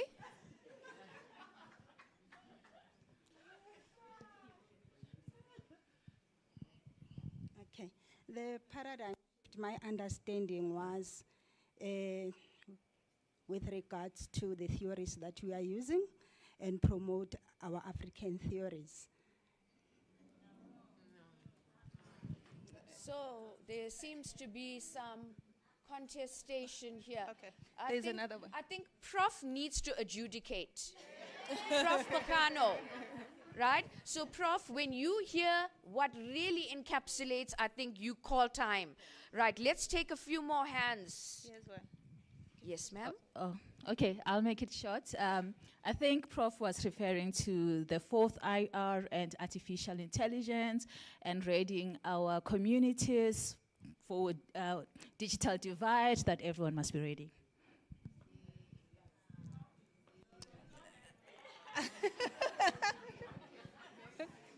Do we keep it going?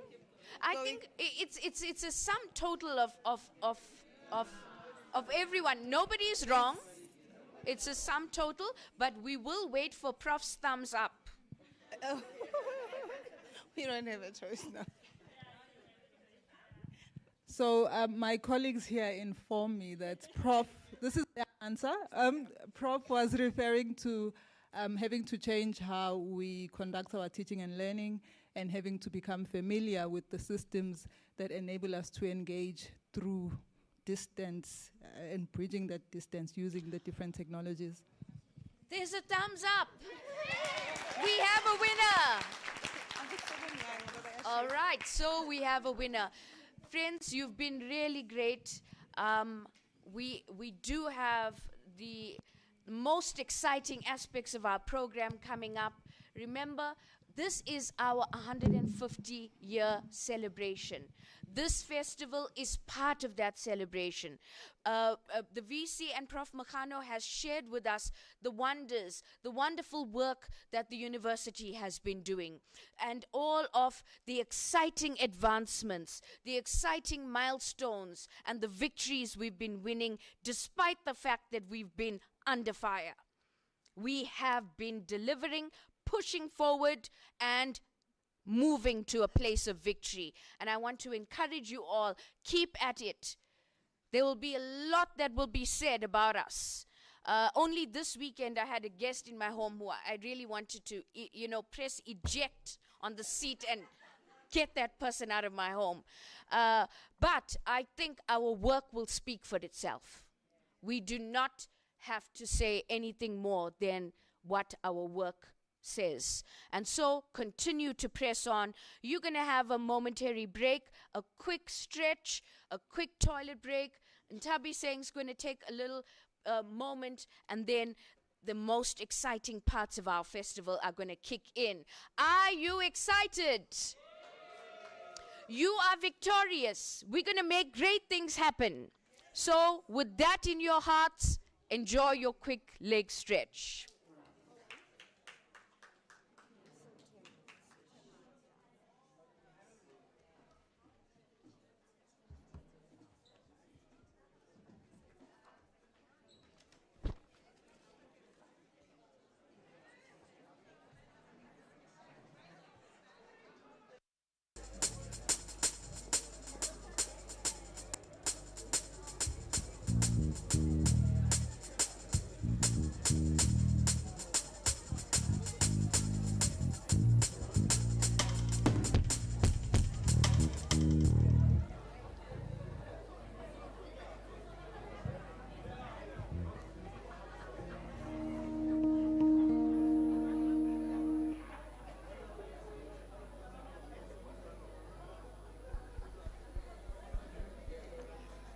Hi everyone, there is a very exciting 360 camera on that end. Please do take your 360 pictures on that end to remember today's Teaching and Learning Festival.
Ladies and gentlemen, it is my absolute joy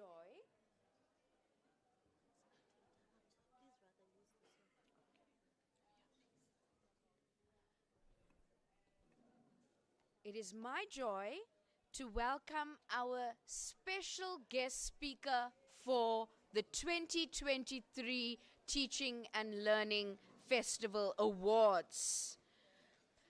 Our guest speaker today is Miss Jessica Nell, and she is going to be sharing with us lots of exciting news. I know whenever we hear from Jessica, it's excitement all round. So, ladies and gentlemen, won't you put your hands together for Miss Jessica Nell, our guest speaker.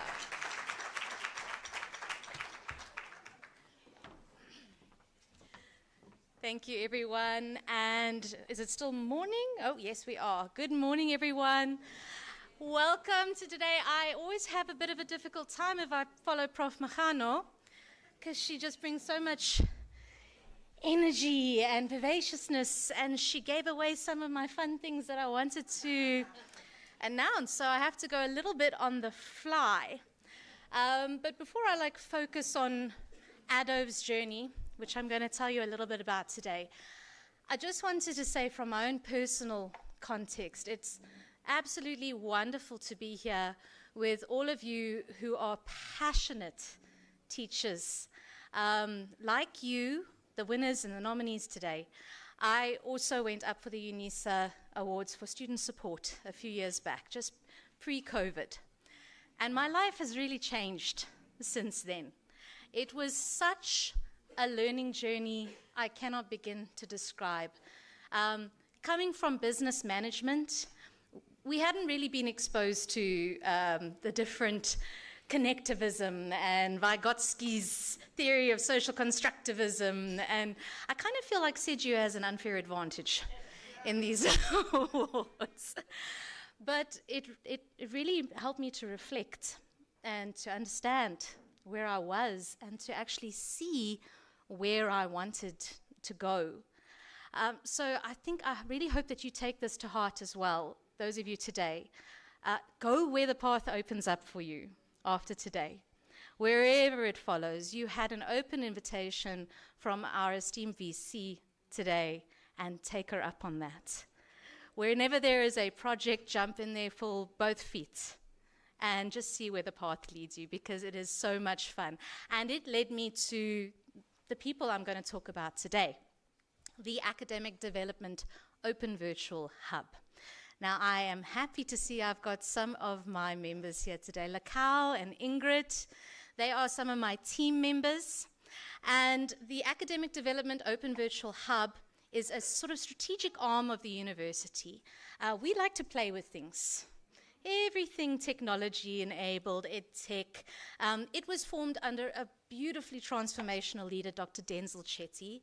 If I could have a leader like that man, or a woman leader like that as well, in any space I go, I would be truly, truly blessed. Because he leads from the back. He pushes you forward, and the teamwork and the culture of collaboration we have at ADOV is the most beautiful dream I could ever realize. So I wanted to help bring these initiatives to you today, just to see and maybe open up some ideas for you moving forward to our winners, what you might want to do in the future. Now, this is one of the things Prof. Mochano was giving away. If it can be displayed on the screen, she spoke about the basic 4IR education initiative that we did on the 26th of August with the educators in the Gauteng region. Now, this is something I'm going to, critique a little bit. We don't just move forward.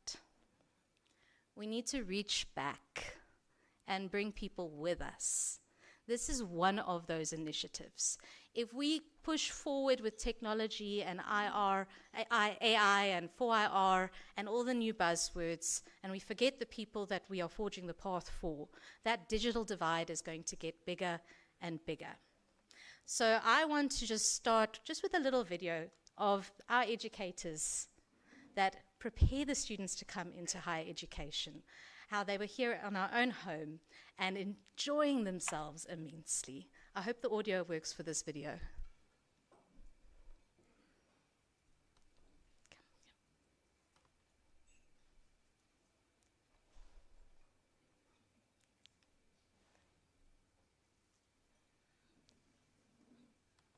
Colleagues, are you able, in the back, our technical team? I'm pausing it. Give me a thumbs up when you think that it's going to be ready.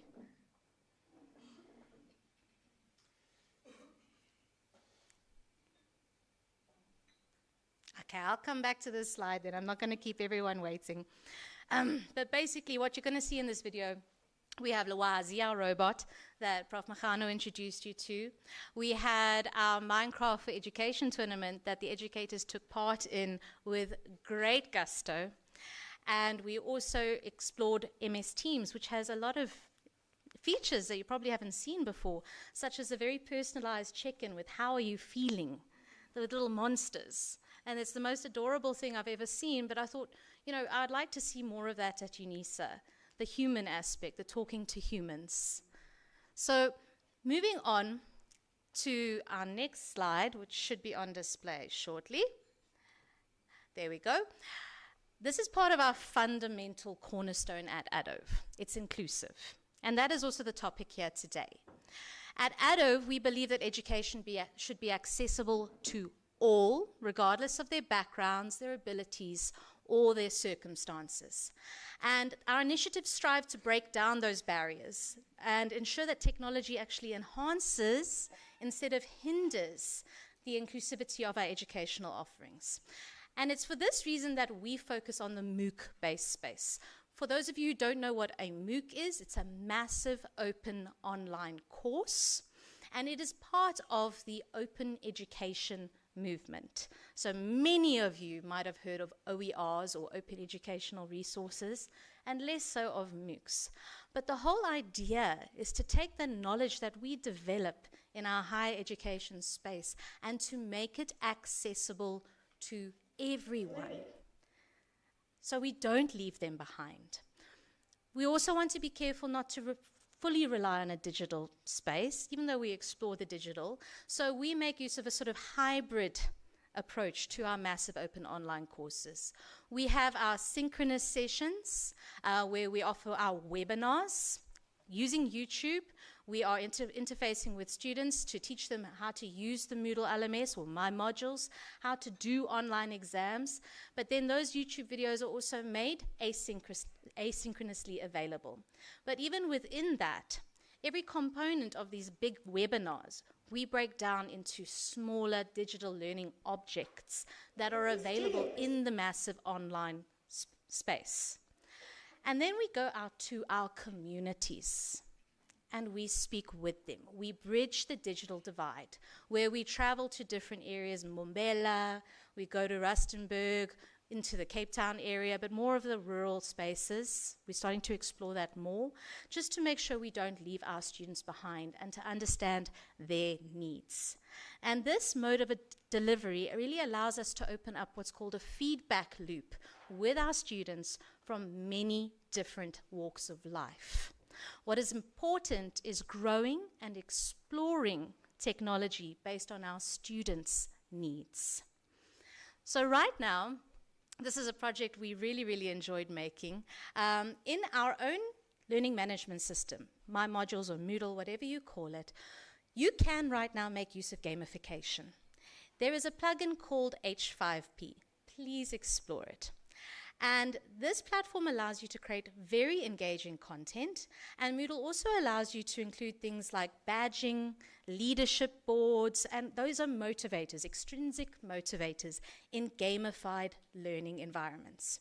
So we decided to explore just how far we could gamify using the tools that are already available to lecturers on the My Module space.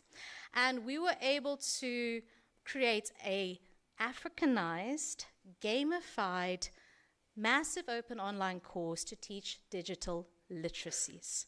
So on the screen now, if you whip out your phones, you can actually, although now I see it's blocked, but you can scan the QR code, or you could go to adov.unisa.ac.za. You'll see a lot of the open courses, including this digital literacy MOOC. There's also courses for you, the academics, to learn how to do this.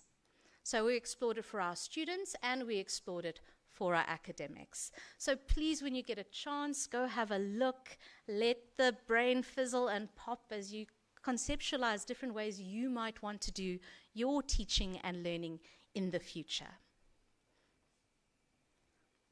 Oh yes, one of my favorites. Minecraft for Education. Prof did mention that. It's like a digital sandbox. And colleagues, you have access to this. If you go to Minecraft Education, you can download it. You can use your Unisa login credentials, and you can start to play. But one of the things I loved about this is I started to see the parallels between what we traditionally have in a Sakai-based or My Module-based learning management system, in a My Module site. I could see the same things in this interactive game happening. Just as an example, when you go into your teaching and learning site, your My Module site, you have the welcome message, correct? Well, when you go into Minecraft, you can have a non-playing character standing there that you can walk up to, click to talk, and they will welcome you. Just like you have your additional resources folder. In Minecraft, you could have little chests where you can store PDFs or links to websites. And students can open the chest, they can be directed to go to that chest, open it and be taken to an outside website or open a PDF. Minecraft has the ability for a student to keep a notebook, to take screen grabs, to document their learning. So I saw a lot of parallels as I looked at this Minecraft for Education, and now my daughter is much better at it than I am. And I bought us a new PlayStation. I thought I'd use it to explore it a little bit more. I don't get a chance on that anymore, but she's teaching me Minecraft a lot more, and she is 8 years old. She went from not having experienced it at all to being leaps and bounds ahead of me, talking about things like redstone and so on. But let me contextualize it a little bit more for you. I thought, okay, how could this be applied in each of your colleges? So in economic and management sciences, Minecraft's constructivist nature can foster problem solving, critical thinking, and creativity. And these are our essential skills for our future business leaders. Students can collaborate to create virtual simulations of marketing scenarios or analyze financial data and explore business strategies in their digital landscapes. Imagine making a marketplace in Minecraft. And you can bring multiple students together in that space, selling digital projects and products and getting the feel for a real-world scenario. In humanities, Minecraft offers a unique canvas for exploring history and culture. You can recreate historical sites, monuments, and structures, and students can actually immerse themselves in the cultural and architectural contexts of different periods and regions, enhancing their understanding of the past and where we come from. Created in Minecraft. In education, you can use the storytelling capabilities to transform traditional lessons into immersive experiences. You can recreate scenes from literature, from history, from science, anything to foster that deeper understanding and to spark that creativity. What about in law? You could conduct virtual mock trials, simulated courtrooms, interactive legal case studies, and provide students with that hands-on experience. Agriculture? Well, Minecraft can offer a platform to explore sustainability and environmental issues. Students can design sustainable landscapes, they can simulate ecological systems, biomes, examine the impacts of various agricultural practices, all within a digital realm, but together, even though they're in different regions of our country and in of Africa.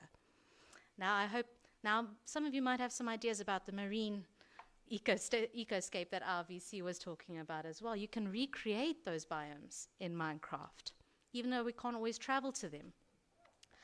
What about business leadership? Well, students can strategize and manage virtual projects, explore leadership dynamics in these created environments, and prepare them for business world challenges. Science, engineering, and technology, I haven't forgotten about you. This is where Minecraft really shines. Students can create and test engineering prototypes. They can engage in that collaborative problem solving. Minecraft has a wonderful chemistry section that allows you to explore the different elements on the periodic table and combine them to create. I've seen examples where students have mocked up in Minecraft a component of a microchip. It's absolutely astounding. And even language learning, you can switch the Minecraft language to different languages. I've seen Swahili in there, and we're the African university. So it's got those capabilities for us, and this is one of the spaces we are exploring at ADOVE. Now there's some new fun spaces that we've been playing with. We just recently got our gaming studio. It was a collaboration between the TLCES portfolio, ICT, Microsoft, and RGB Gaming. They have really kitted us out in our main Theo van Wyk building there. Down at the bottom by the Multimedia Center, Natural Home, we have this little gaming studio. And it's set up with VR. It is set up with, well, it's Lawazi's home as well. It has a live streaming setup, as you can see on the screen. There is also an Xbox to learn Minecraft. So it's your exploration space. So that's where we start. We test. We bring in others. We start to see, can this be applied? And is it usable for our students? There's Lawazi. I wish I could have her with us here today. I'll go back and play that video just now. But she is a social humanoid robot. She's actually able to recognize basic human expressions. She was the star of the show at the Global South Conference and also at the Moodle Moot Conference. You can program her not just to draw on frequently asked questions, but she has those AI capabilities, so she can start to create customized responses for our students.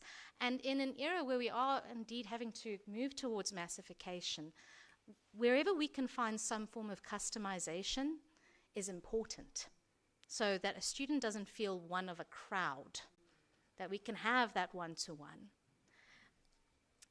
So speaking of, what about AI? Now, those of you who know me know I love to play around with artificial intelligence. I am a very, very prolific user of ChatGPT as I explore it and see what it can do. So Adove is also now exploring the AI space. AI has come from a past where it was curation. AI used to be able to be a curator. Its primary role was to organize and interpret large volumes of data. And this is now changing how our students across the world and in Africa access and interact with knowledge. But this is also impacting on their academic identities. AI has the ability to tailor our learning resources based on our students' past performances and allow them to understand their own learning style better. And we need to leverage that, but we also need to make sure we don't fall prey to the Western biases that we see in the current generative AI conversations. So I believe it's our mission as the largest Codel institution in Africa to amplify this African voice, and we can then use our African voice, or actually expand it now based on our BRICS brothers, to the current phase, which is creation. To do this, we need to leverage AI as a tool for innovation, to empower our students. We need to upskill not just our students, but our colleagues to use AI systems as creative tools, help to empower them to capitalize on this opportunity to shift from being just consumers to creators in the digital space. This is going to allow us to have a greater expression of African perspectives and epistemologies, of Brazilian perspectives and epistemologies, of Asian perspectives and epistemologies.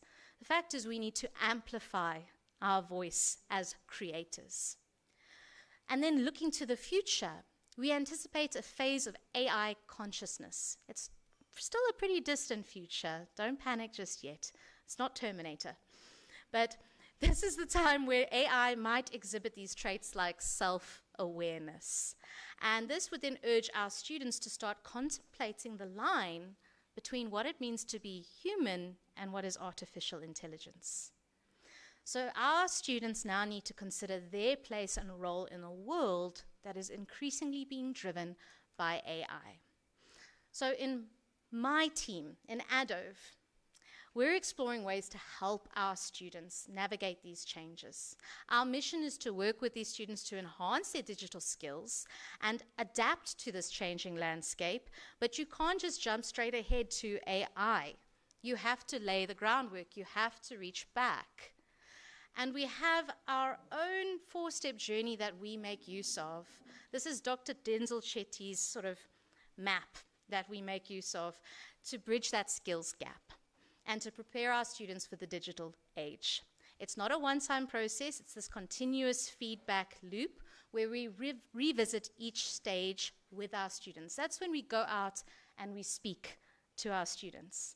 In marketing, we have a term called talking to humans, and I really take that to heart. Talk to people, not just studies and quantitative studies. Go and talk to people and hear their story, hear their narrative.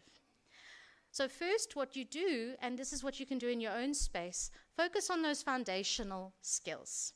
Here, that's where our students are going to learn the basics for digital learning, as you saw in that digital skills MOOC.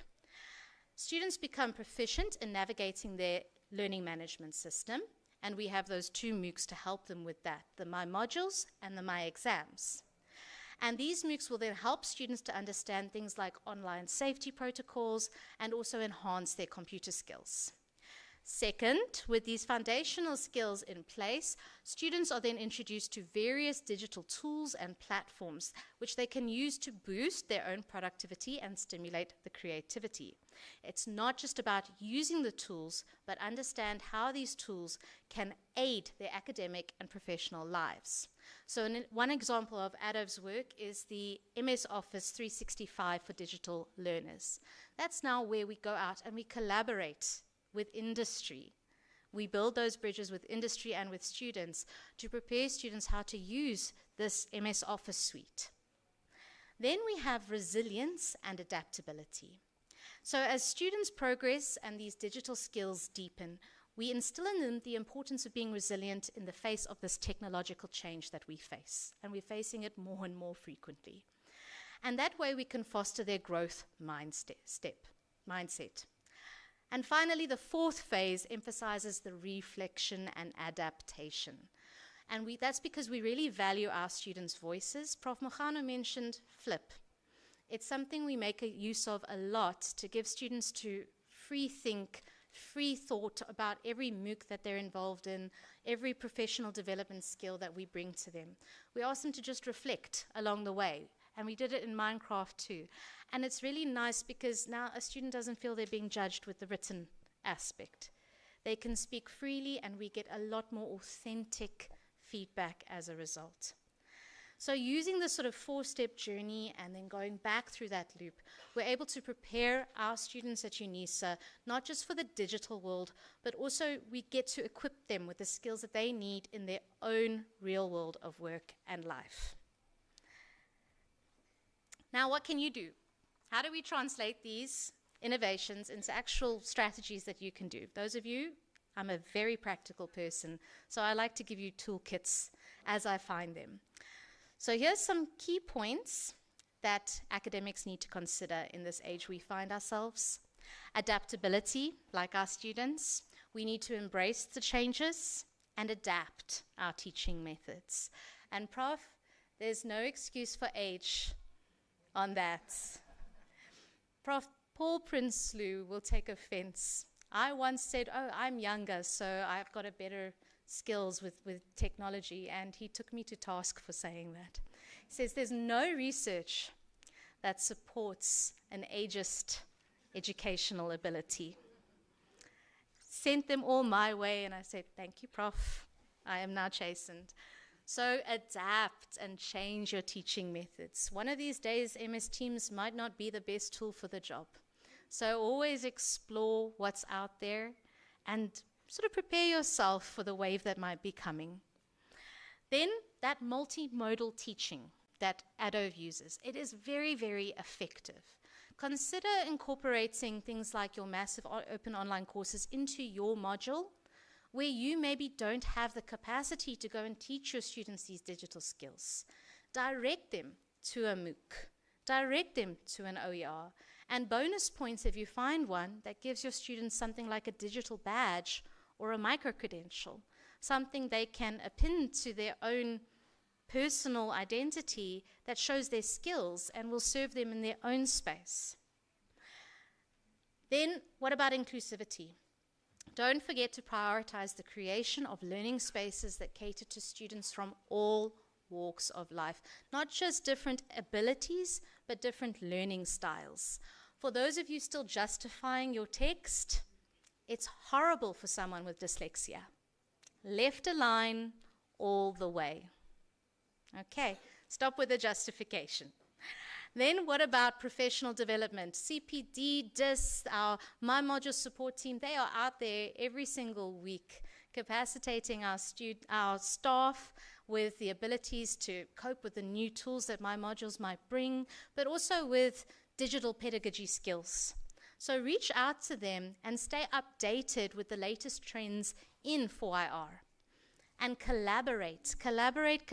We have a thing at Unisa where we tend to be working in silos. Don't be afraid to reach across those silos, even if you might get a smack on the hand every now and then. You dust yourself off, you move on. Because when you can get the collaborative approach working, it is absolutely a dream, as we've seen at ADOVE. And then always remember ethics. Consider the ethical implications of technology in your teaching, and also remember data privacy. If you're going to be exploring AI, please take your students' names out, any personal information. Just make sure that it is secure, that there's no identifier.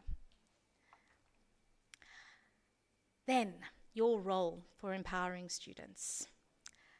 Help to facilitate digital literacy. Equip your students with the digital skills they need for 4IR, even if it's something small like getting them to format their own MS Word document, requiring that they submit in a Word or PDF document instead of handwritten. If they say that they are experiencing difficulties with that, find those spaces like those MOOCs or student counseling. Remember, reach out across the silos to support your students. Encourage their critical thinking. Foster an environment where students are encouraged to question and critique.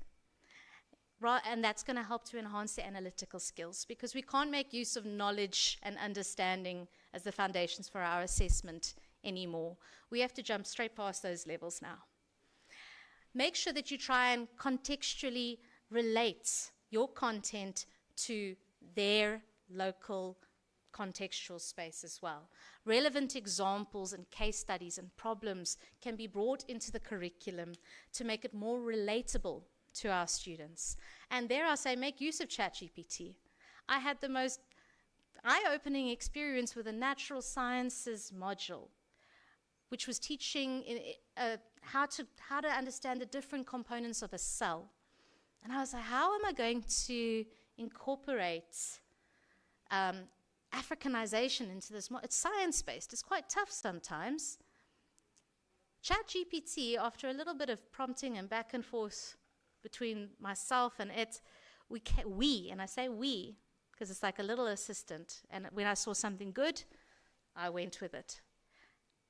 We came up with this whole metaphor for a plant cell where it was an African garden, where the cell wall was the mud wall of a communal garden, protecting the garden, where the hut with the chief gardener was the nucleus, and he kept the records of all of the learnings from people that have come before him in the books in that hut, and that was the DNA.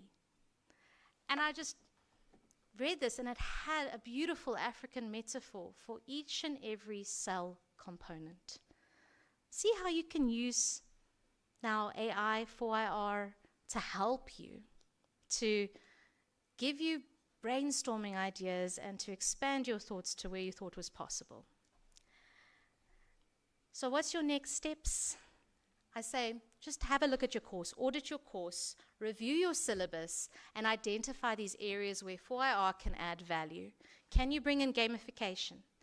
Is there a possibility that there is a simulation out there that works with your module? Then seek those partnerships. You can collaborate with ICT.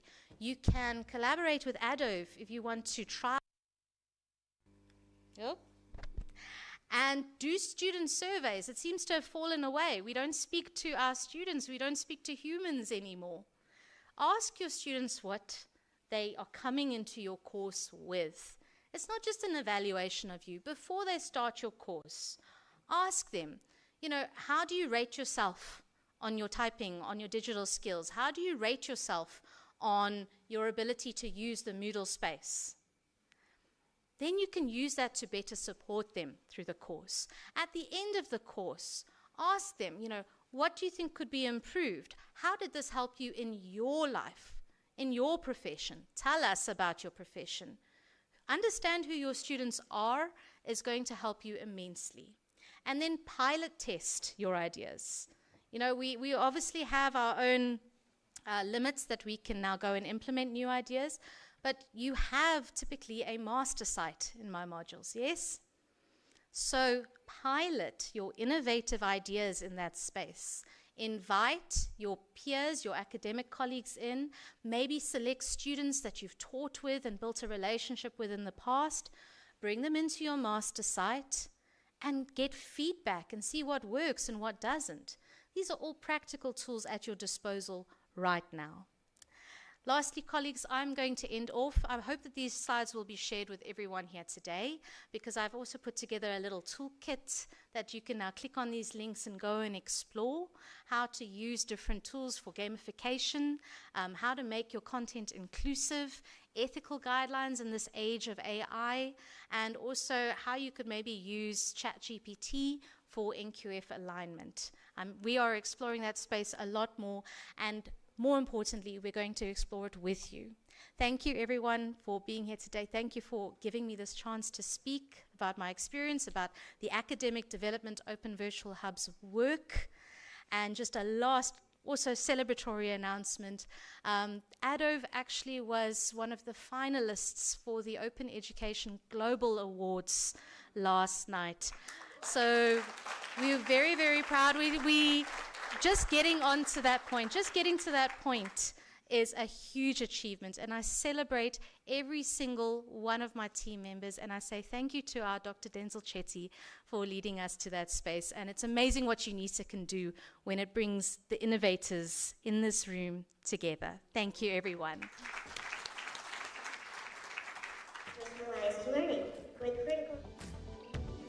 Thank you so much, Jessica. That's really some fantastic news, Unisa.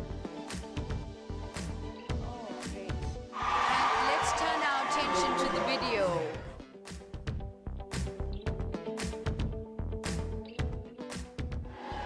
And there was another collaborative problem that needs to be solved and needs another teammate.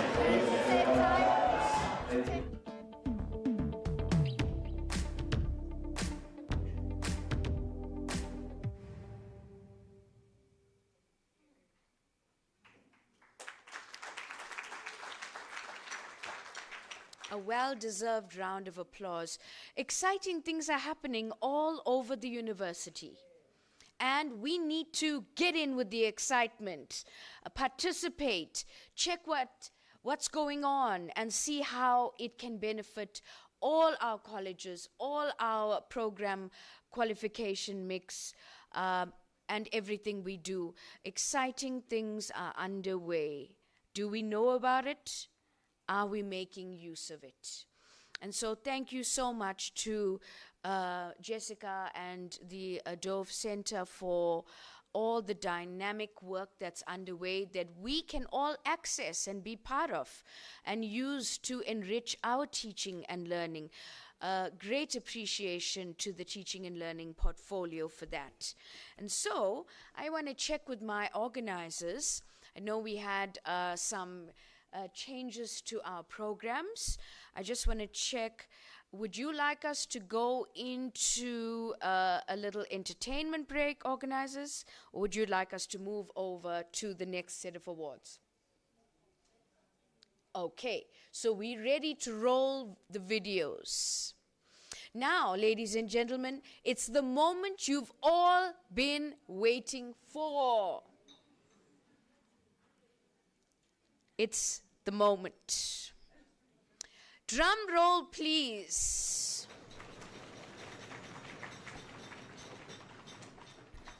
So now we are getting into the much anticipated awards presentations. The first award goes to the is for the specific purpose of excellence for module design. So we're going to watch a short video about this special award. Remember the category? Excellence Award for Module Design. Let's roll.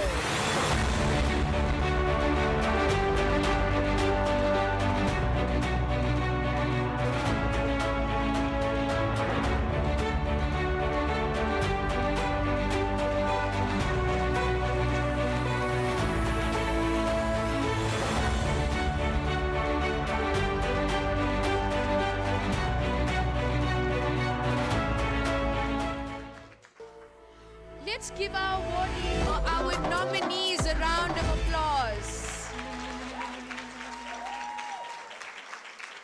Good day, ladies and gentlemen, esteemed adjudicators and fellow colleagues. My name is Faiza Jafar. I'm a qualified chartered accountant and have also completed my master's in accounting sciences.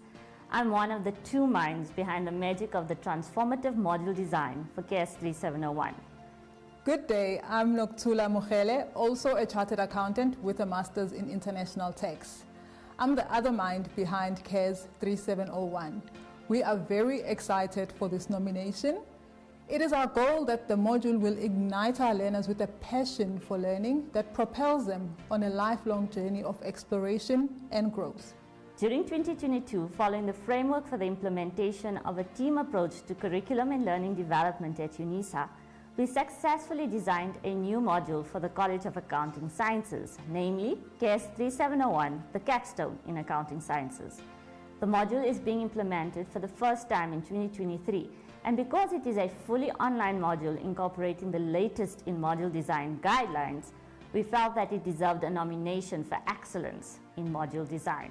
So why KS 3701, you might ask? The changes in the accounting curriculum inspired by the 4th Industrial Revolution indicated that accountants shouldn't only have technical skills, but also need non-technical skills such as communication, teamwork, problem solving, critical thinking, and decision making. Thus, the South African Institutes of Chartered Accountants and in turn universities will have to prepare students for a profession where lifelong learning and adaptability is key to remain relevant. Through the design of the module, we demonstrated that non-technical skills can be taught if students are given the opportunity, space, and know-how. We hope that our nomination for an Excellence Award in Module Design will give recognition to the efforts put in by all stakeholders that were involved in the design process. This nomination will also evidence that collaboration through the FTA can result in a quality module that meets the standards and vision of Unisa for online learning. Thank you. Thank you very much.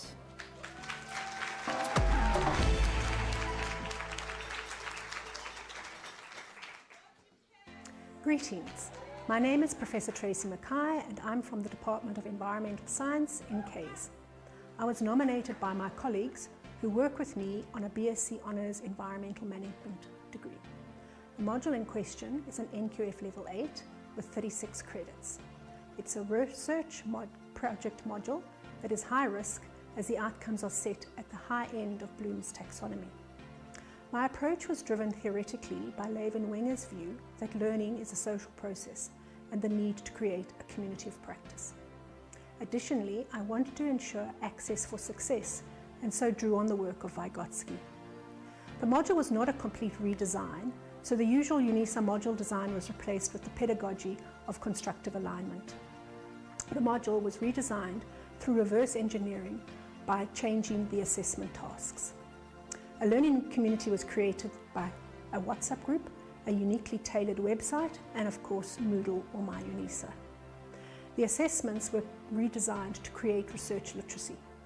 The cohort model of supervision was used with common due dates, rubrics and guidelines. Each task was scaffolded or broken down into manageable components. Additional academic support came in the form of checklists, free online resources and examples. Students evaluated the module through an online survey. There was a lot of positive feedback on communication, support and assistance. It was clear that the students felt a supportive learning community had been created. One student said, "I have learned that research projects require help from others, supervisors, community, and your classmates." According to the survey, students self-reported learning communication, interpersonal skills, research methodology and writing skills, as well as time management and organization, the importance of ethical considerations, technical and analytical skills, the research literature review, amongst others. But research and success is not just about pass rates, although the module itself had a pass rate of 83.7%. The aim was also to increase student publications and create a pipeline to masters. In that regard, some of my colleagues are working with students to publish from the honours projects, and some students went on to enrol for their master's degree. The change would not have been possible without supportive colleagues, an online environment that allows for real-time communication, and students willing to trust the process. That said, module design, assessment and student support is always a work in progress. There are always new things to learn. The learning environment itself changes, students' needs change, and circumstances can change as well. Thank you.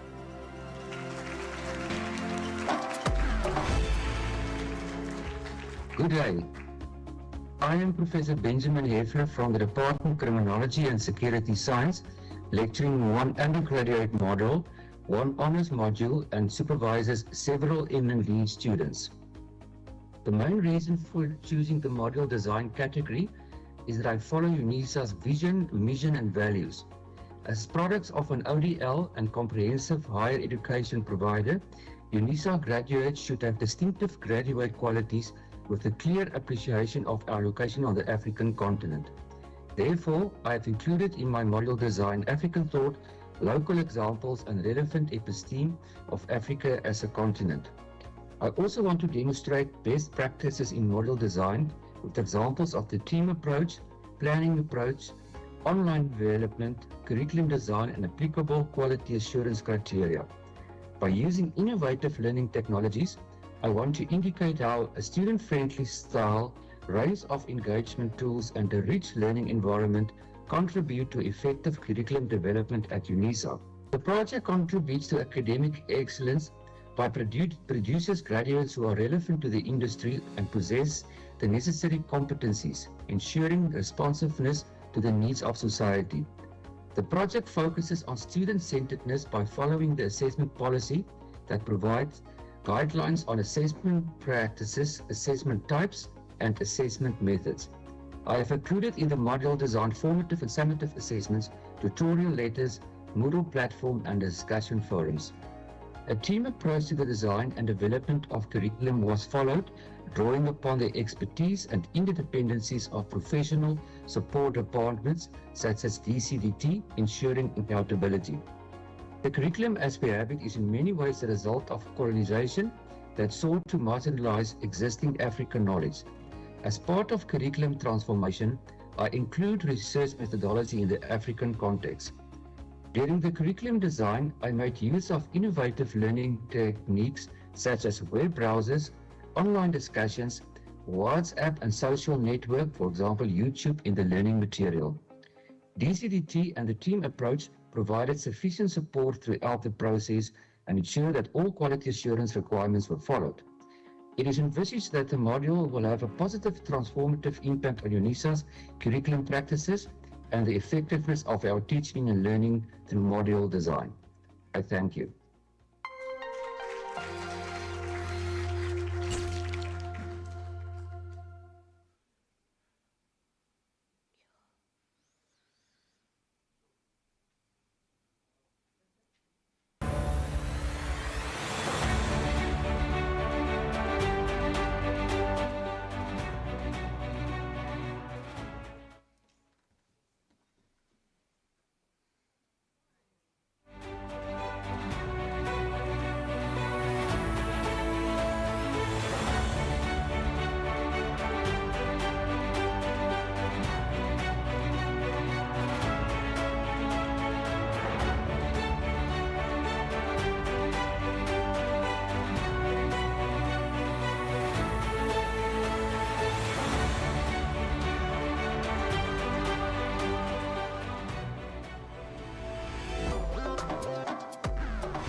Good day. My name is Miponi Ditaule. I am a lecturer in the College of Accounting Science. I am excited to be one of the finalists for the 2023 Excellence in Teaching and Learning Awards Student Support. Students are one of Unisa's key stakeholders, and I have made it my calling to ensure that the legitimate needs of my students are addressed. Excellence in student support is about meeting every student where they are and giving them the tools so they can get to where they need to be. It is about ensuring that students from every corner of the world have an opportunity to learn and thrive as future professionals of the world. This is what I always strive to achieve with my students. I am Miponi Ditaule. I'm devoted to leveraging the potential of e-learning to create an engaging and inclusive learning environment. My teaching philosophy centers on teaching that prioritizes students' interactive learning experiences and ongoing student support to ensure student success. I provide students with opportunities to implement their learning by providing critical thinking examples and questions to attempt during my lectures and uploaded videos. In my digital classroom, every student matters. The names of my students matter. The voices of my students matter. Every student matters. This is how I ensure that my lectures are interactive and students remain engaged in my digital classroom. I have utilized a variety of multimedia tools such as videos, interactive presentations, and audio files to captivate the attention of my students and accommodate their different learning styles. Again, ladies and gentlemen, every student matters. In conclusion, my name is Mibondi Taule, and I am a finalist for the Excellence in Teaching and Learning Awards Student Support, because to me, every student matters. Thank you.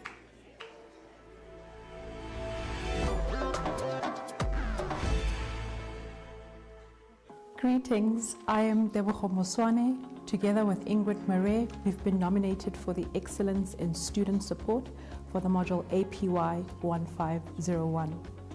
This is a first-year anthropology module with around 2,700 students per year, and it is assessed through continuous assessment.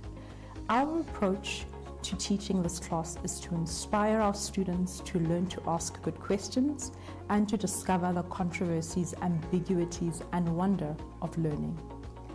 Practically, we do this by making use of the community of inquiry framework and making sure that we maintain cognitive, social, and teaching presence. And lastly, as part of quality assurance, we model reflective behavior by asking students about their experiences in this course and what we can do to improve, as well as following other quality assurance mechanisms. As much as we've taught students, we've also learned from them in the process. We show students steadfast care, availability, support, and love, and have received this back from our students in return. We are intentional about students being seen and heard, and we use tools to ensure that this is done to the best of our abilities, because we understand that together we walk on this journey. Thank you. Thank you, Tebogo. I'm Ingrid. We sustain student support right from the start with a clear and well-designed My Module site that consists of a wide variety of learning and support materials, including how-to and content videos, podcasts, glossaries in all South African languages, live classes that are recorded and made available to students afterwards, and a weekly Teams online consultation hour. We create community through forums and community building activities in our class. We also use support mechanisms that students use, like Telegram and WhatsApp. We offer emotional, psychological, and administrative support by assisting where we can, and then send students to appropriate assistance mechanisms, such as the Unisa Psychotherapy Clinic and the Directorate for Counselling and Career Development. We also refer students to ADHOVE for training and digital skills development, and regional centres for other learning resources. In order to motivate students to become independent and reflexive scholars, we make use of iterative assessments. Our written assessments are done in a way that builds on previous work, with peer assessment, so that students can learn to critically reflect and evaluate others and their own work, and then students receive another chance to submit their own work. In this process, they start to learn that assessments are never once and done, but requires revision. Thank you.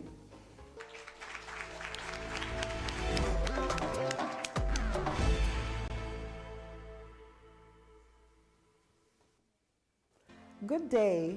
I am Mapula Morongwa Mkavela, and I'm a lecturer in the College of Law in the Department of Criminal and Procedural Law, and I teach civil procedure. I'm nominated for an excellent award in the student support category. I have proven that modern teaching methods are not only fixed on student-centered approach, but also activity-based learning. The student support, which is centered around getting students fully involved in the learning process. As a lecturer, I have proven competence by putting forward the values of student support in the CODEL, the comprehensive open distance e-learning model, by ensuring sustained student support. The student support is aimed at helping students achieve their academic and personal goals, overcome barriers, and maximize their potential. The sustained support played a crucial role in fostering a positive and conducive learning environment, which ultimately contributed to student success and students becoming independent and reflective scholars. Over the years, I have successfully taken into consideration various learning styles and ensuring that the assessment criteria are in line with the NQF level.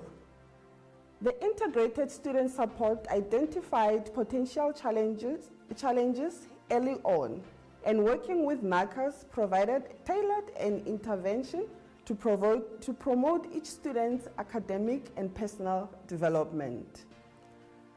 Assessments established a clear learning goal and objectives that align with the needs of students and society. Knowledge and skills are essential for students to thrive in the future job market and as responsible global citizens. The emphasis is on a crucial thinking and problem solving, and moving away from memorizing of the subject contents and focusing critically on problem solving and analytical thinking. The essential embedded knowledge is founded on established social, cultural, and linguistic sanctions.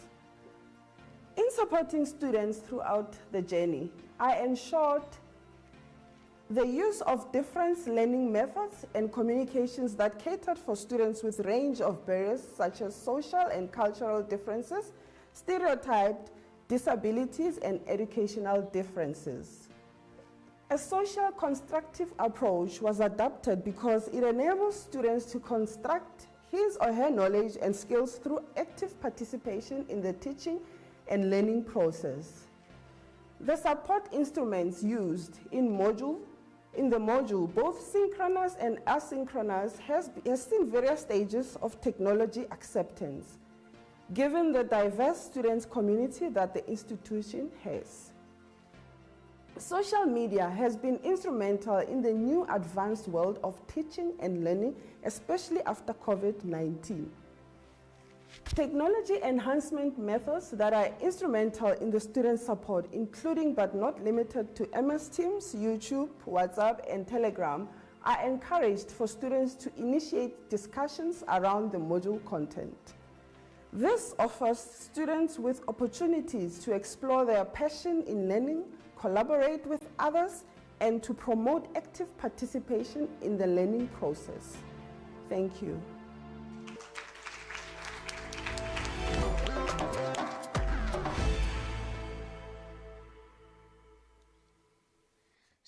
Ladies and gentlemen, I'm Patricia Poto, a dedicated lecturer at the Department of Science and Technology in the College of Education.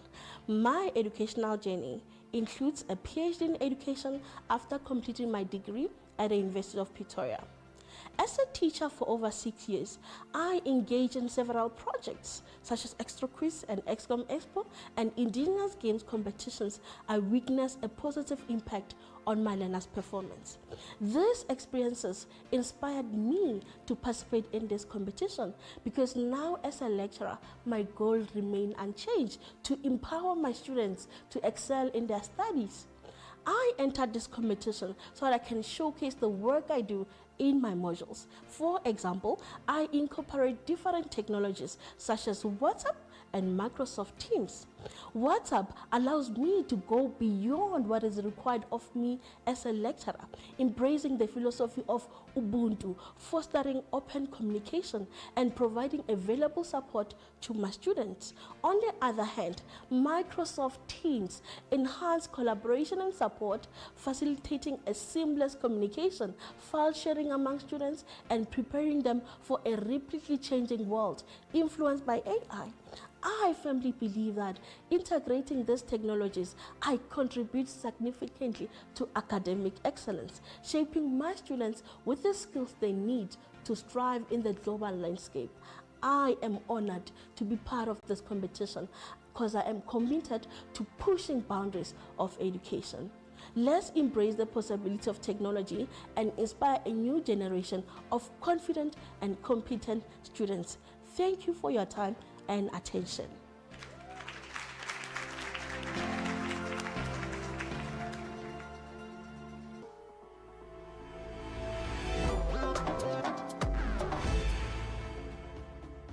My name is Petunia Malachi. I am a senior lecturer at the Department of Agriculture and Animal Health, and I also coordinate research and master's and doctorate program in the department.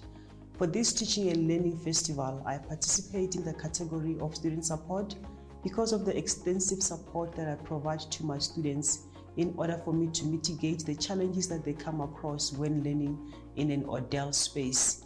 Unisa is the largest open distance learning institution in Africa, and for most of our students, their previous learning experiences have not prepared them for the Unisa study journey, hence the need for us as lecturers to support them. I create opportunities to harness and create multiple knowledge through different platforms where students share their views and their own experiences.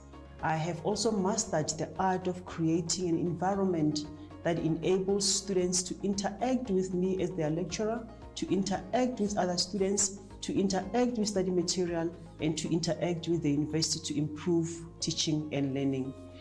And for a rich educational experience to take place, I have decided to adopt a model called Community of Inquiry, consisting of 3 overlapping presences, namely cognitive, teaching, and social presence, that create the learning experience in an online space. And I use this model to support my students in 3 different stages. Firstly, when I get my students, I do profile them so that I can take into consideration their diverse needs, so to provide tailor-made support, which ultimately enhance student retention, more especially with at-risk students. Secondly, students get supported throughout the teaching and learning period to create a conducive environment for student social presence to ensure that learners are active participants in their learning journey, not only consumers of information. And finally, I prepare my students for postgraduate studies. Therefore, student support remains a very crucial component of our own teaching and learning, more especially in the context of Unisa as an ordeal institution where students study from different parts of the world and they are under various circumstances. It is my responsibility as a lecturer and also as an ambassador of Unisa to represent my university very well, to improve its brand image, and I do so through the support that I give to my students. Thank you.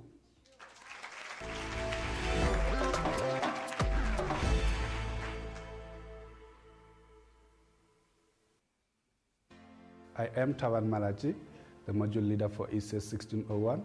My team has been nominated for Excellence Award in Student Support, and here they are.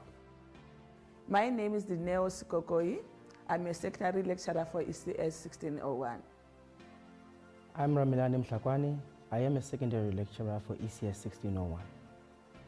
My name is Palesa Mpofu and I am a secondary lecturer for ECS 1601.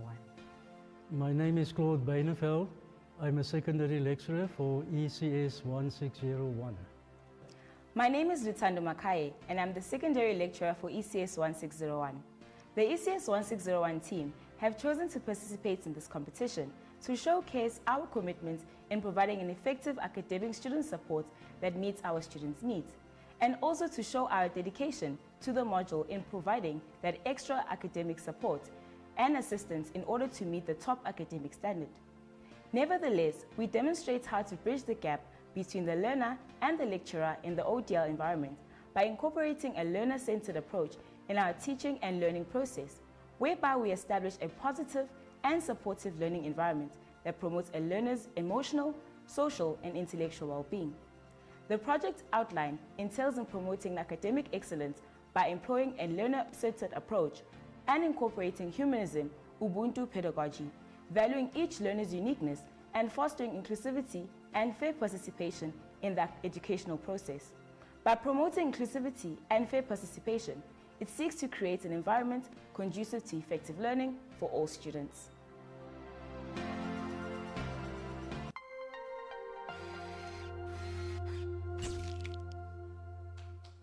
Well, you've heard the names, you've heard from them. I think these are really awe-inspiring Unisans, and guess what? They are with us today. So won't our nominees stand and bask in the glory of their nominations so that we can celebrate you?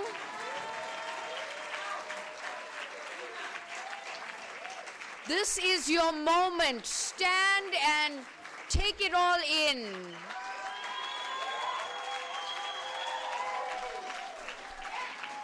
Your efforts have not gone unnoticed. They are being celebrated by the university community today. We all want to follow in your footsteps. You have inspired us. And now, we're going to be having a change of track. I'm going to be handing over to my co-program director, Professor Puleng Sekgalo. She's going to be taking you deeper into the awards and the celebrations. I want to thank you all for being great guests. You've made this program and this event so special with your presence. We really appreciate you.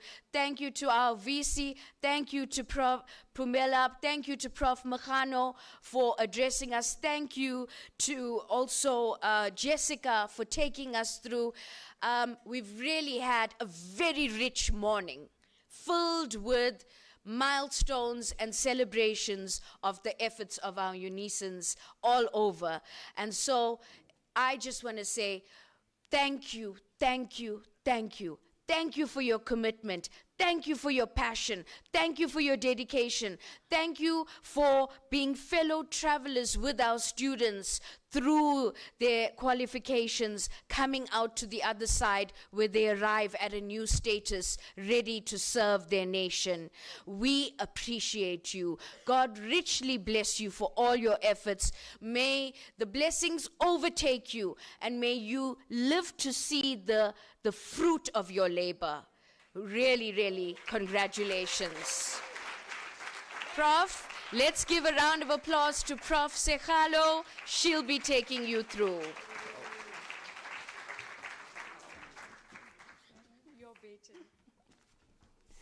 And ladies and gentlemen, what a brilliant first start to the celebrations today, the acknowledgements, and as she thanks everybody, I think it is only right that we also take a moment to thank our program director, Dr. Genevieve James, for an amazing job that she has done for us this morning.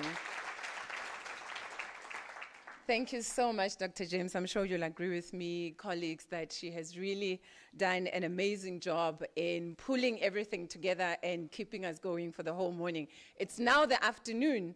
So good afternoon to you all. It is my absolute honor to take you into the second part of our program, and I would also like to acknowledge our Sintabiseng next to me. And colleagues, we move on with the awards, and now we move to the next category, Excellence Award for Innovation in Tuition.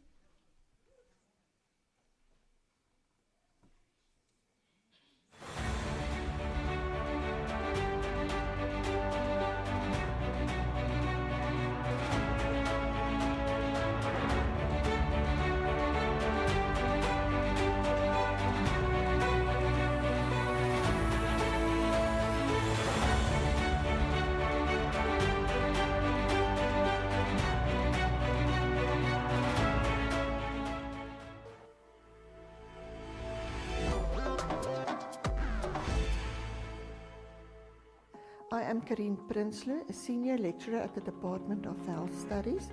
I joined Unisa in 2018 as an academic after more than 30 years working in the clinical field of nursing, and I obtained my PhD in 2019.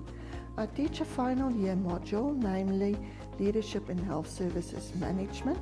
The module covers various leadership theories and models, and to ensure a responsive curriculum, students analyze and evaluate these leadership theories and models in terms of their credibility and usefulness in addressing real-world challenges that nurse leaders could face in their work environment.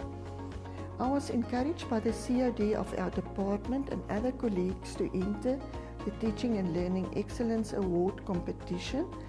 Entering the competition gives me the opportunity to share my innovative teaching and learning methods.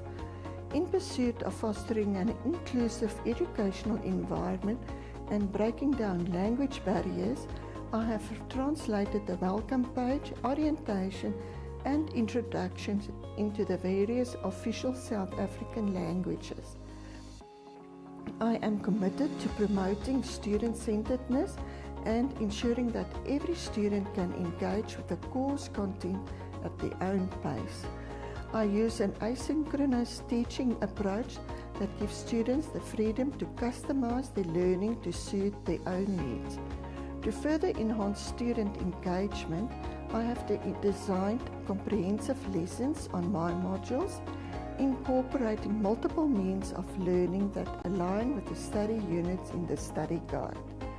Recognizing the importance of formative assessment in the learning process, I make them available for several weeks before the final submission day.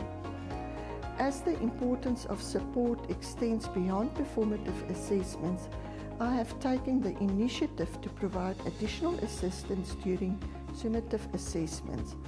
On the welcome page of my exams, I have shared the contact details for both myself and Jock, along with instructions on how to communicate any technical challenges they may encounter. In conclusion, providing a responsive curriculum and my dedication to ensuring academic excellence will motivate students to become self-directed students. Thank you.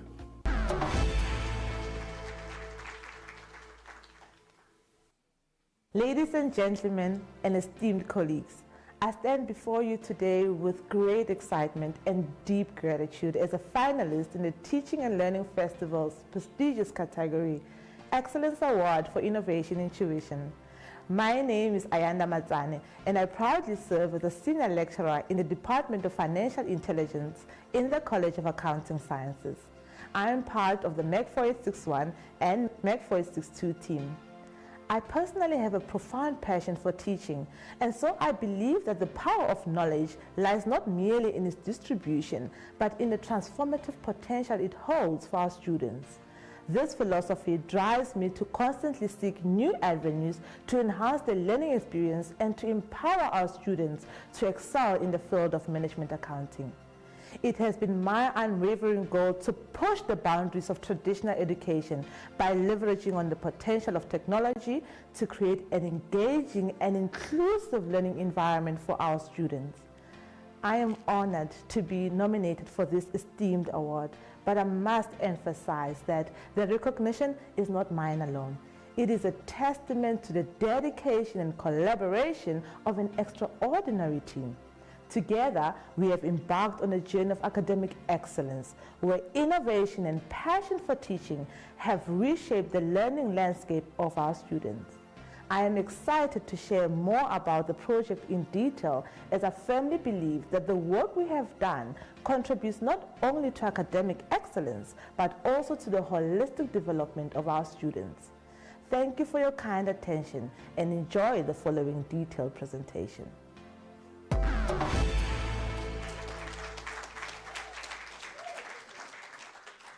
Greetings, my name is Babette Leroux, and I'm a senior lecturer in the Department of Early Childhood Education. I'm a proud Unisa alumni that joined the Unisa workforce officially in September 2019. I'm passionate about the 2 undergraduate modules that I teach in the B.Ed Foundation Phase program, namely Children's Literature and the Music, Dance and Drama section of the module Life Skills, which includes performing arts, music, visual art and physical education in the foundation phase. Currently, I'm redesigning both modules for a fully online offering, as well as a third module within the newly accredited diploma for early childhood care and education. I serve in various departmental committees, and I'm also the chair of the Higher Degrees Committee. When Unisa migrated to Moodle in 2021, I was nominated as a member of the college support team, and I'm currently also a member of the institutional AI task team. Since I've started working at Unisa 4 years ago, I've published 4 articles and 1 paper in a conference proceeding. My research niche area evolved from the field of early literacy acquisition and family literacy towards teaching practices and student support in an ODAL environment. I have supervised 1 PhD student to completion and currently supervise 7 postgraduate students. In the 4 years since I've started teaching at Unisa, I was inspired by and I've learned from so many people. And this allowed me to further explore various teaching and assessment practices. I want to thank you for the opportunity to share my personal experience in teaching, learning and assessment with you. Through my passion and dedication, I hope to inspire the next generation of teachers.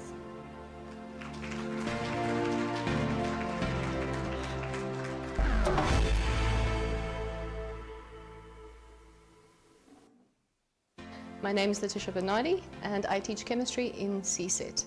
I've always had a passion for chemistry because I can see chemistry in absolutely everything around me. This enthusiasm has driven me to make small innovations in the modules that I teach because I'd like to showcase chemistry in different ways to my students.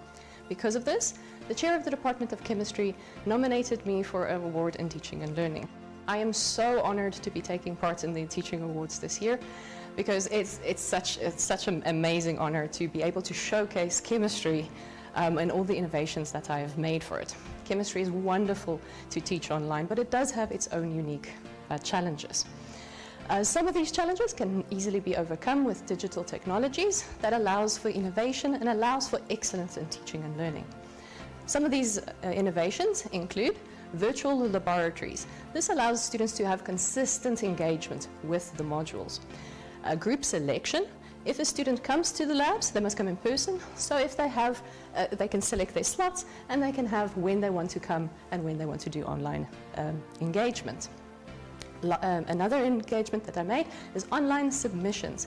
Students can submit their assessments online, and this makes the entire assessment experience so much more easy. Lastly, there is Visual Basic Scripts. What this does is it automates the invitation letters that the students receive. This means they don't have to wait for me anymore for all of the information. They can continue immediately. For more of a teaching side, iPads and the Apple Pencil. What this does is chemistry inherently has a lot of difficult and complex material. So I can write and make this online classes so much more easy. The final thing is an assessment. I used low stakes H5P assessments, and this allows the students to engage within the system much more consistently so that they can use these online games to learn. All of these innovations I hope will make a change in my students, give a higher quality, allow for innovation so that they have a better opportunity to engage with the module, with the demonstrators and with myself. Thank you so much.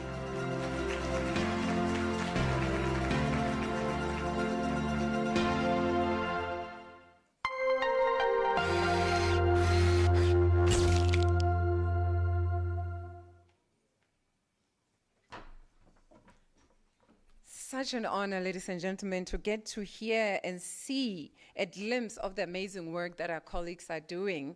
And with that, we move to the next award, Excellence Award for Assessment. And our finalists are...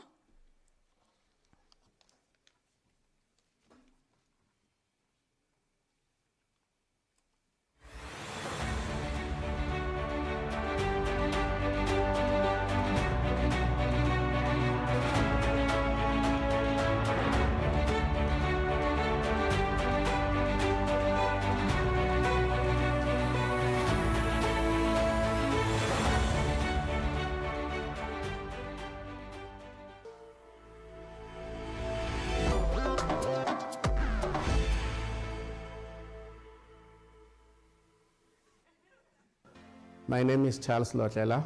I'll be introducing the ECS 3704 team. The team includes Professor Robinson, myself, Charles Lotlela, and Ms. Palesa Mpofu. I'll start with Professor Robinson's biography. She completed her PhD in economics at the University of Cape Town in 2002. She also completed and masters in education in open distance learning from the University of South Africa in 2020. And therefore does interdisciplinary research in open distance learning from time to time. And secondly, I'll introduce myself, Charles Lotlela. I'm the current primary lecturer for ECS 3704. I was a secondary lecturer since 2018 when I joined the Department of Economics as a junior lecturer. I'm currently completing my master's degree. I've been involved in other economics module from first level to third level. I also serve in various committees in the department. I have over 10 years experience from both private and public higher education, from the government and from investment banking. I will now hand over to Palesa to introduce herself. Thank you, Mr. Lotlela. My name is Ms. Palesa Mpofu, and I'm the secondary lecturer for ECS 3704. I was appointed as a postgraduate fellow in the Department of Economics at the University of South Africa in 2019. I have since served in the department as a postgraduate assistant in 2020 and contract lecturer since 2021. In the same year, I completed my Bachelor of Commerce honors in economics at Unisa. Myself and my colleagues in the ECS 1500 module received the 2022 Unisa Teaching and Learning Award for Excellence in Module Design. I'm currently registered to study for the degree of Master of Commerce in Economics. My research focus area is economic development, specifically the diversification of resource-rich countries. I'm also a member of the Regional Studies Association, which specializes in regional, urban, and metropolitan studies. I also serve on the Departmental Recognition of Prior Learning Panel and Language Committee. Our motivation for this award, we see ourselves as trailblazers in setting the standard for assessment practices at Unisa. We have implemented alternative assessment types and methods in our module, which were informed by empirical research. We have conducted research on alternative assessments on an ongoing basis in the past 7 years. This research has culminated into 2 DHET accredited publications in 2019 and 2023. Our contribution to academic excellence, we wish to showcase our innovation and hope to inspire our peers at Unisa on how integrated assessment can enhance the quality of teaching and learning. It includes best practices in integrated assessment with examples of assessment for learning, continuous assessment, formative assessment, and summative assessment practices.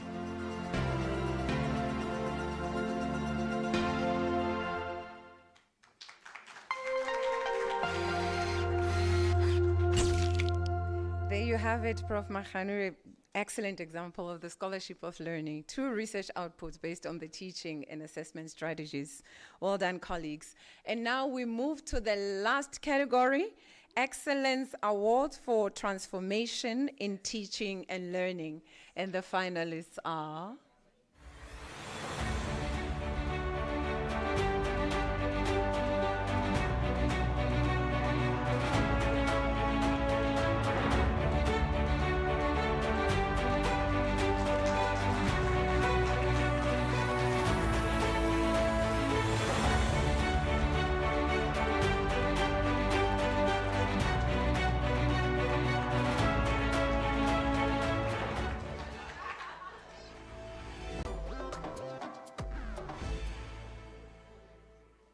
Good day, everyone. My name is Mbale Khame. I am an emerging activist scholar who holds a Master's of Arts degree in creative writing from the university currently known as Rhodes.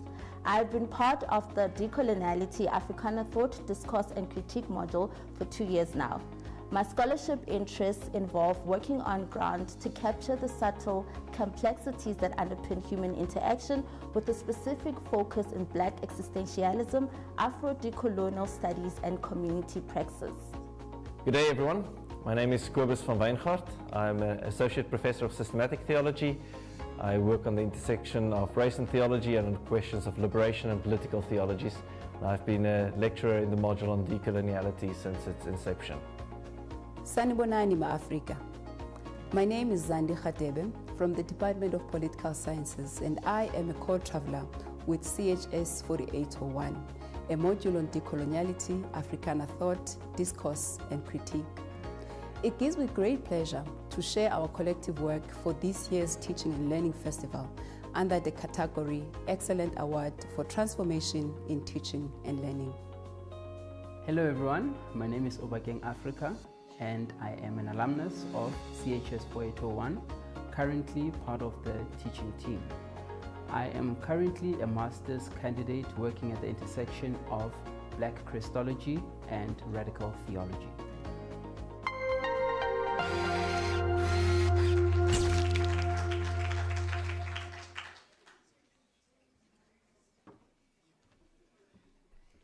And there you have it, ladies and gentlemen. As we did in the previous session, I'm going to request all our finalists to stand so we can acknowledge them and give them another round of applause.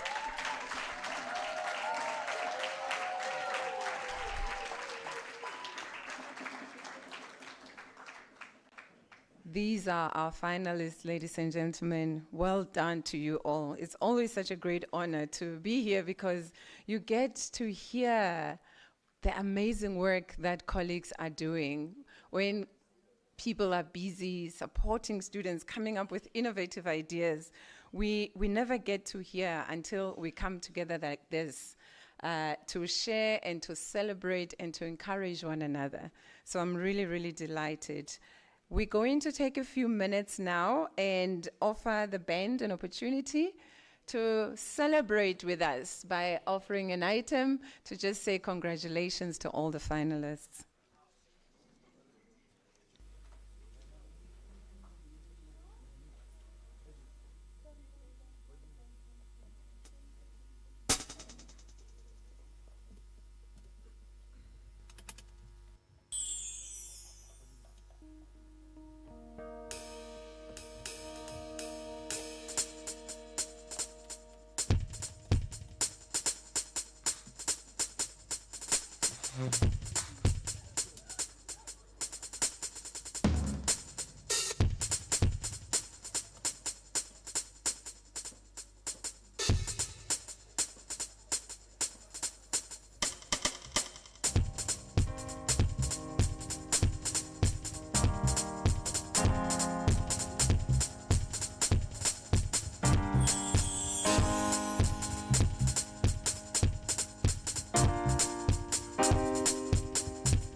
It's your love.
Thank you very much to the band.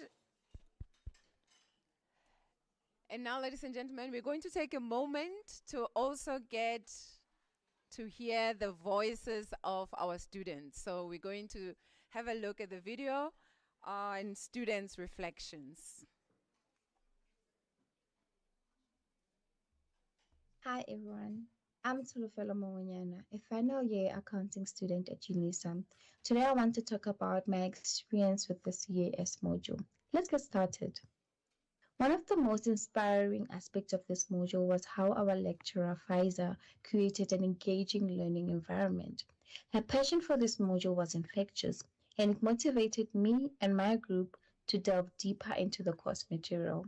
Faiza used a variety of teaching methods, including interactive discussions and real-world examples, which made the learning experience more engaging and enjoyable. Her approach of connecting theoretical concepts with practical applications truly motivated me to invest more time and effort into my studies. Speaking of exploration, let me share a practical situation where the knowledge from this module came in handy. Recently, I participated in a group project where we had to manage a complex project spectrum involving multiple tasks, deadlines, and stakeholders. Applying the project concepts from the module, I organized the project scope, identified critical tasks, and allocated time resources effectively. This not only streamlined our project's progress, but also improved the team collaboration and outcomes.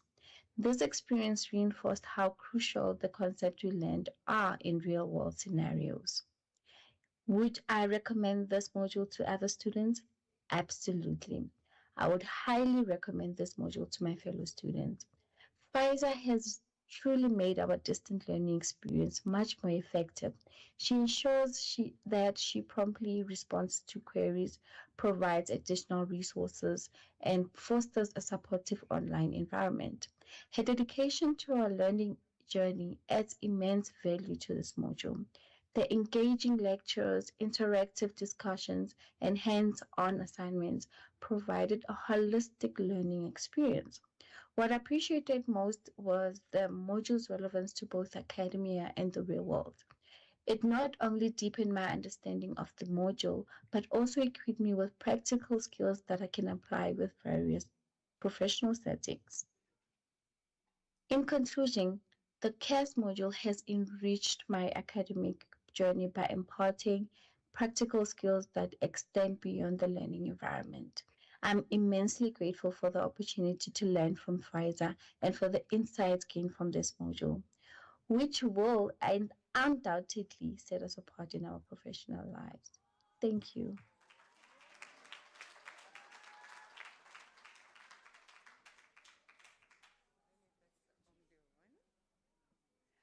All right.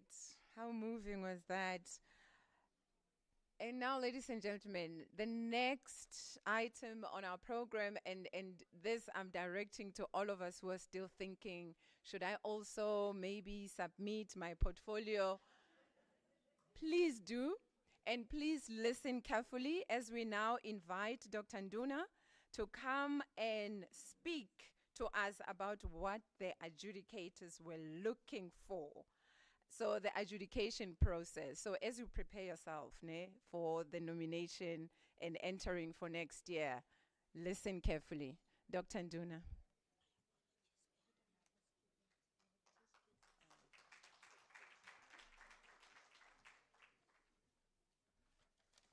Thank you very much, Program Director, Professor Sekhalo, the Vice Chancellor in their absence, Professor Lenkabula, Vice Principals, Professor Mewiya and Professor Motsama Dikane in their absence, members of the extended executive management, so to proceed, I just click.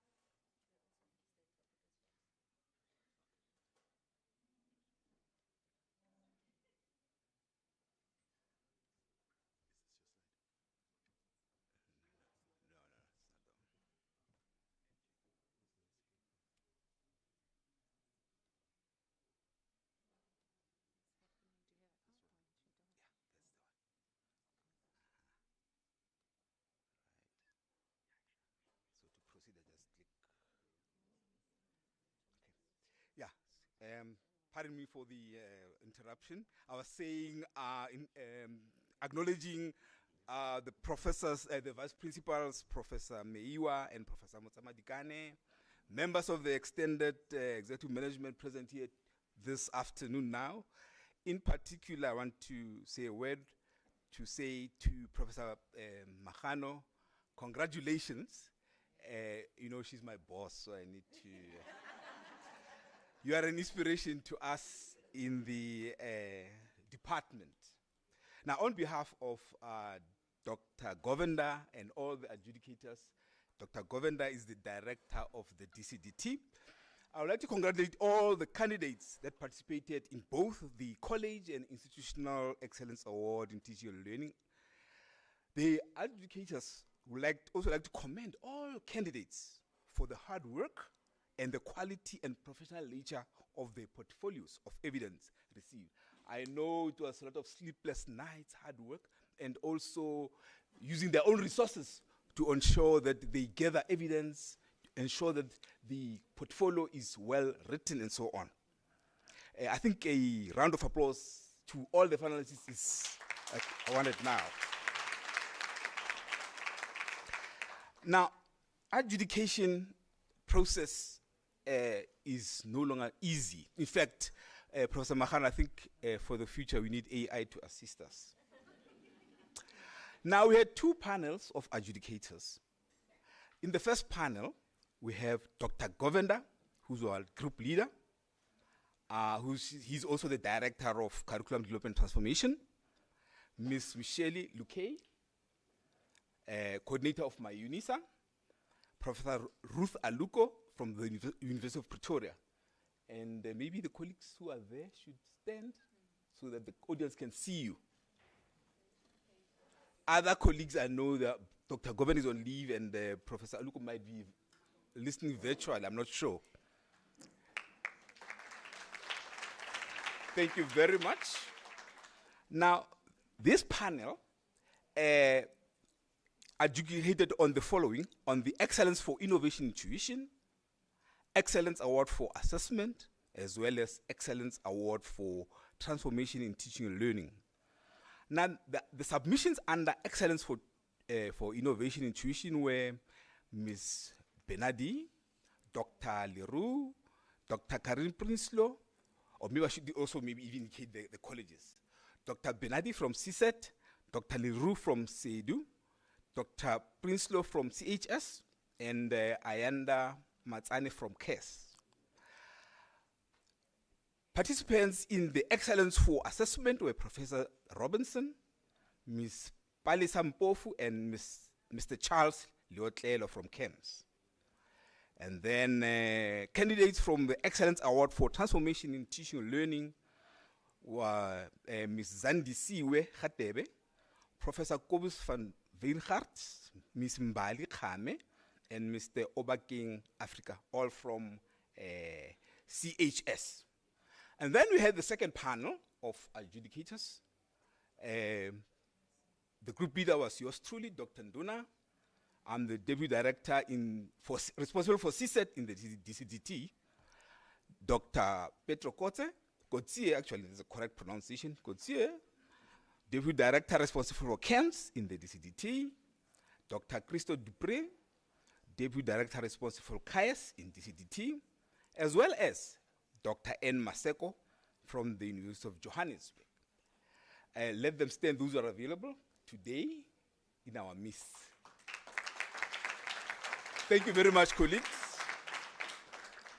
This panel was responsible for adjudication for the Excellence Award for Module Design, as well as Excellence for Student Support. Under Excellence for Module Design, we had the following finalists: Mrs. Jaffa and Mrs. Mukhele from CAS, Professor T. McKay from CAES, and Professor BW. You know what I said? I thought it was Haifeli. And today I heard him saying, Prof, pardon me, I heard you saying, I don't say Haifel, something like that. But I thought it was Haifeli. Finalists from the Excellence for Student Support were the following. Muiponi Ditaole from KES, and then there was a group not led, but participants in that group were Mr. Tabang Malachi, Ms. Lutando Makaye, Ms. Pale Sampofu, Mr. Ramilane Mahlakwane, Ms. Dineo Sikokoi, Mr. Claude Beinefeld, Mr. Sandile Kuzwayo, all from KEMS. And then we have Dr. Ingrid Mare and Ms. Tebogo Moswane from CHS. We also had Dr. P. Poto from SEDU, Dr. P. Malachi from CAES, and Ms. M. Kabela from CLO. Now, I'm just briefly giving an overview of the adjudication process.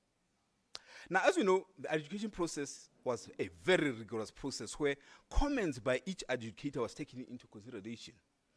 Now, the committee organizing the teaching festivals afforded us 3 weeks to evaluate the portfolio of evidence based on the criteria in each of the categories.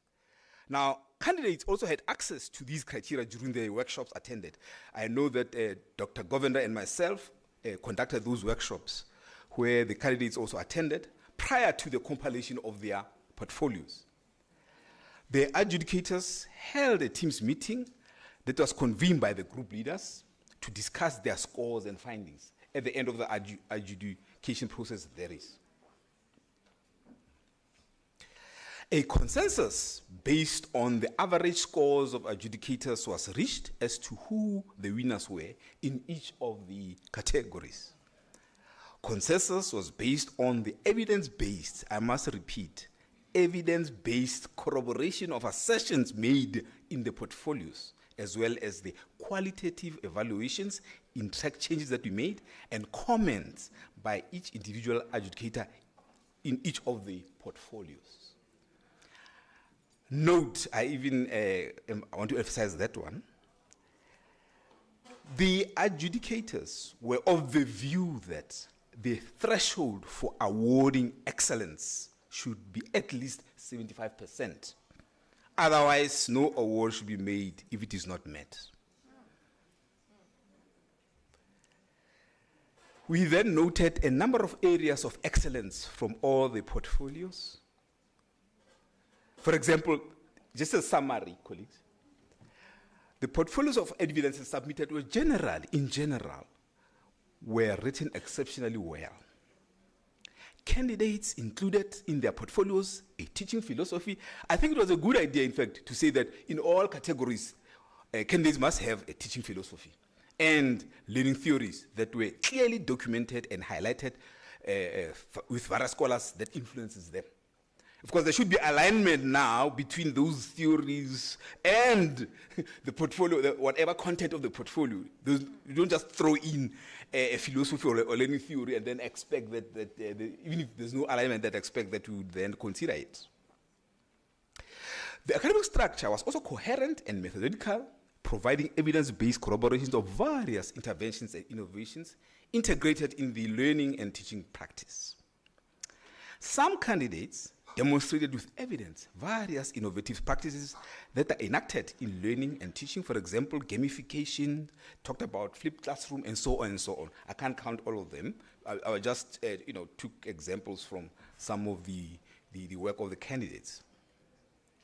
Candidates also demonstrated student support and technology-enhanced learning and teaching by including examples of various technologies, multimedia resources, and social media platforms. I think it was refreshing to see how academics incorporate the use of social media, and because we know that most of our students have mobile phones anyway. Various innovative assessment methods, types, and practices were mentioned by candidates to enhance student support, learning, and teaching. Candidates also expanded with evidence on a range of student support initiatives in terms of emotional, psychosocial, administrative, and discipline-specific support. Very, very important, colleagues. We should only focus on one aspect. I know academics complain about receiving too many emails, which is more administrative support. But even in other spheres, we need to provide our students with the requisite support. Most candidates demonstrated with evidence of how the module caters for differently able students through the integration of elements underscored by the universal design for learning principles. Now, some candidates even indicated that they also work with ArcSuite. Now, don't ask me what is the full name of ArcSuite. Right. Now, we also noted a few areas that require improvement. Now, this is very important for those who aspire to then participate in the festival next year. I just highlighted a few. Now, there was limited explanation of attributes that underpin the teaching and learning philosophy aligned to CODER. Okay? Seemingly, we need us as DTSFL to work on this space to really, give workshops to academics just to provide them with this this important aspect of CODER. Now, some of the references or reference sources are included in the preview, but a number of them were not current. And, when I saw some of them, I said, but there is a current source and also OERs. Colleagues, we need to also use open educational resources as we must cite them as part of our sources. This is another area where CTU must come in. Limited inclusion, integration of indigenous knowledge systems or Africanization, United Nations General Compact principles, and SDGs in their portfolios. So these are the areas that we need to work on.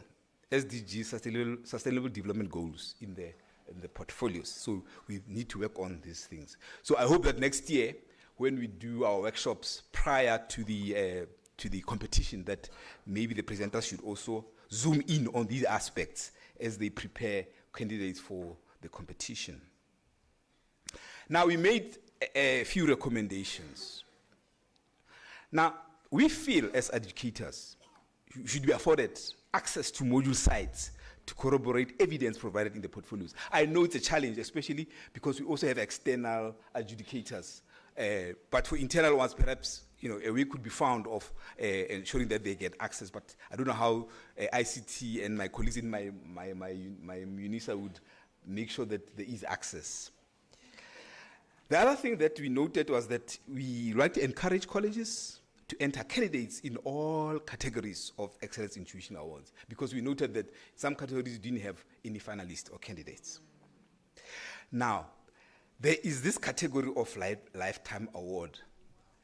Now, we note that nobody entered for this one, maybe because there is some kind of no clarity, there's ambiguity of the parameters.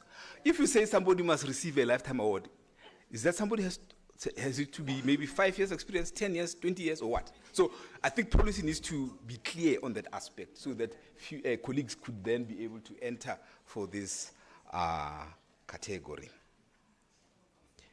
Other than that, we as the adjudicators would like to thank the 2023 Excellence in Teaching Awards Committee for inviting us as adjudicators and the confidence they have in us on the portfolio evidence of the candidates.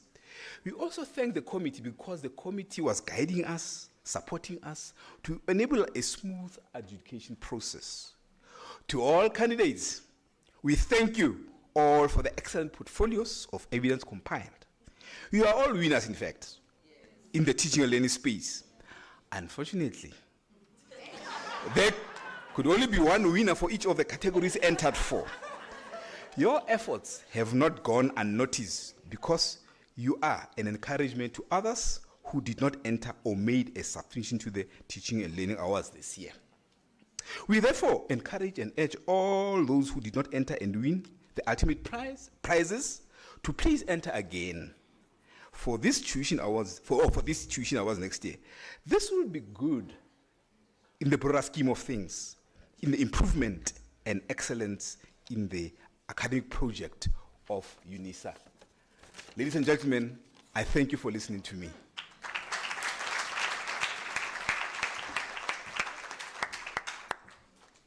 Thank you very much, Mr. Ndunali Kutloesaker.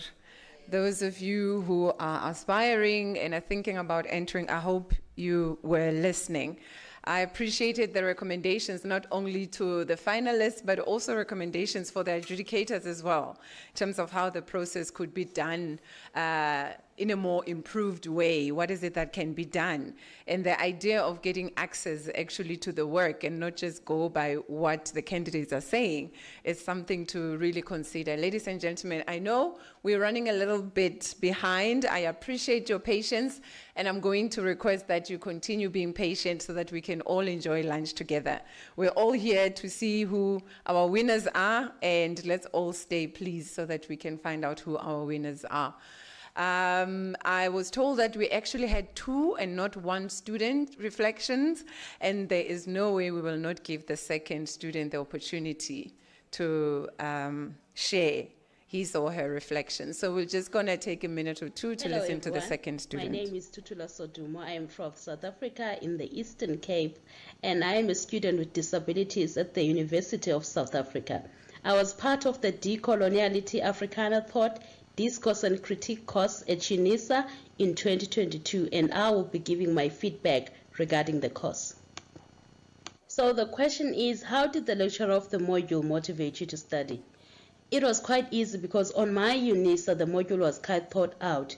You knew how you needed to navigate from one end to another. You knew that if you finish this assignment, this is how you move and this is how you'll navigate it. And also we had a live WhatsApp group where lecturers were available in real time, so we could ask questions, and there were also other students as well where we could engage and debate on issues that were going on that had to do with decoloniality. So it was really easy to be in the know and also be curious about the things that were happening. The second question is, are you able to give an example where you are able to apply your learning in any practical situation? You know what? We were able to do a project that would impact our respective communities. And I chose a project that was about decolonizing the language that was used to describe disability and those with disabilities in the African context. And this module allowed me, as a disabled person, to go to my community and consult them about the words and the wording that was used to describe them. And through the module, we were able to change the status quo. We were able to see the problem that now these words were originating from the Western translations that when translated to African translations, then they cause confusion and they dehumanize people. So through the module, I was able to change that, even though that the wording hasn't really changed much and everything else, but at least there's an awareness out there that the words that you use to describe us have an impact on us, and it's not good. It's a negative impact. So that's what the module allowed me to do.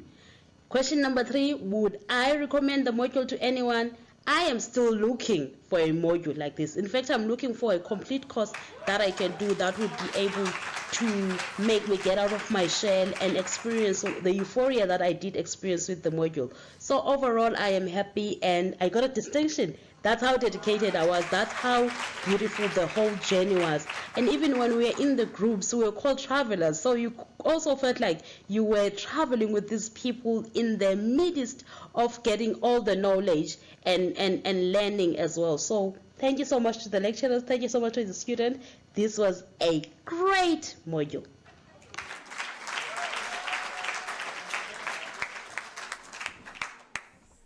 Yeah, and we nearly missed the opportunity to hear that. Ladies and gentlemen, those are our students. How beautiful is it to hear such reflections? And now, the moment that we've all been waiting for.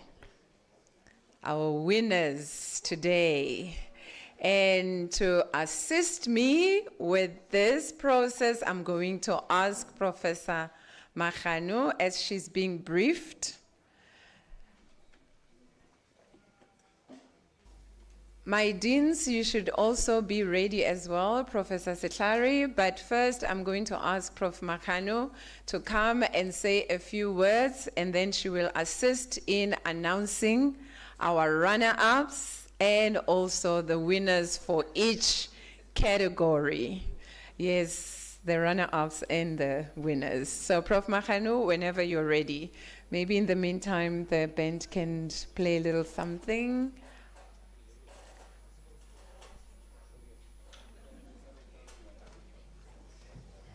Thank you very much. To introduce our winners. I know that the moment of truth.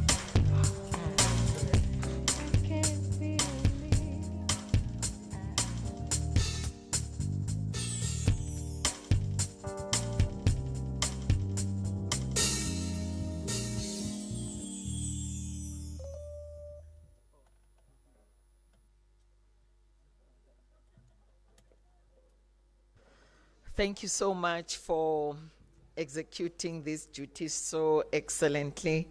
And Dr. James Genevieve, I am so scared to announce. The reason is I love them all, and most of them, I've seen them in our DTSFL workshops. They are teachers at heart. Shall we applaud them all? So that is why I'm saying I'm scared to say. But what we did, because in 2018, we were leading the Teaching and Learning Festival. We were SEDU, SBL, and CGS. And we came up with a new concept of saying, to compile the portfolio of evidence, it's really a task. So everybody should be honored. So the narrative started to change from 2018. I was with Martha Sephora. She can attest to that. And then I don't know where it got lost, but last year we resuscitated that. We said everybody who participated must get a certificate that looks exactly like those who are regarded as the winners. So that when we take a photo shoot, people don't see the difference. Why? As a mother, I have 3 sons. They are not the same. But when each one came with a report while they were standing, say, "Woo, well done." The second one came, "Woo, well done." I'm talking to young mothers. Never, ever in your life compare your children. Apply the principle of inclusivity. And currently, we are assisting in a special school in Jericho. The project I started with Dr. Maseko, who's at UJ. It's a school with learners with intellectual disabilities. Assessment is varied. In a class of 15 learners, You use different approaches. The other one will be able to count and say 1, 2, 3, 4, 5. We say, hey. The other one will not count but will point a 5 on a computer keyboard. We'll say 5, not even being able to pronounce, but will point the 5. Then you say, yay! That's the principle of inclusivity. And we say all learners can learn. It doesn't matter how. And when you are teaching in a special school, one gets tired of the academics, walks out to water the garden. Don't say, hey, come back when I'm big-headed, sit here. Like, You leave the child because the child is using a naturalistic gift. They love the plants, they love the flowers. Now you assess that child according to his or her ability to say, she cannot sit here and listen to you talking chlorophyll and photosynthesis. He doesn't get it, but he saw you having a photo of a plant. He remembered, oh, my spinach is dying. Then he walks out, takes that whatever bucket and waters the spinach. There is cognition that a plant needs water. So I'm trying to educate somebody here about what we call universal design for learning. There's no one size fits all. Therefore, in the category of module design, our finalist, who is going to ascend the stage, where are the certificates? Oh, oh, they're behind me. Okay. It's none other than College of Law finalist, Professor B.W. Heifel. I thought there was going to be a song of Tina Turner. You're simply the best. Band, listen, podcast kabana. Really patents. Play something and say, come and take the stage. Okay. Yes, anything. Okay. Professor Heifel, where are you? Please come and take your certificate. The finalist. Okay, not here. Any manager, school director from College of Law, come and take the certificate. College of Law. Oh, Dr. Morodi, congratulations. Congratulations. Yeah.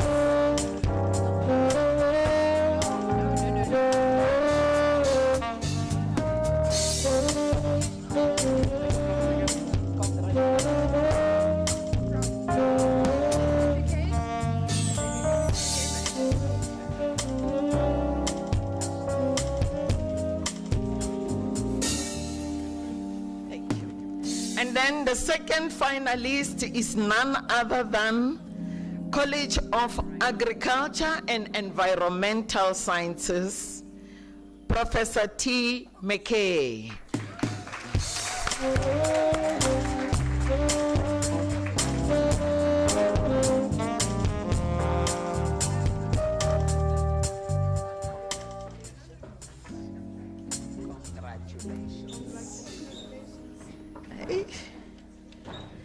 And the winner, drum roll, drum roll.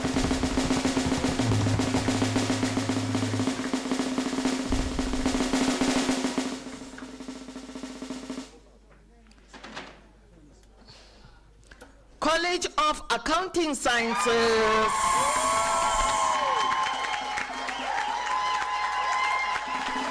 Miss Faiza Jaffa and Miss Noptula Mokhele.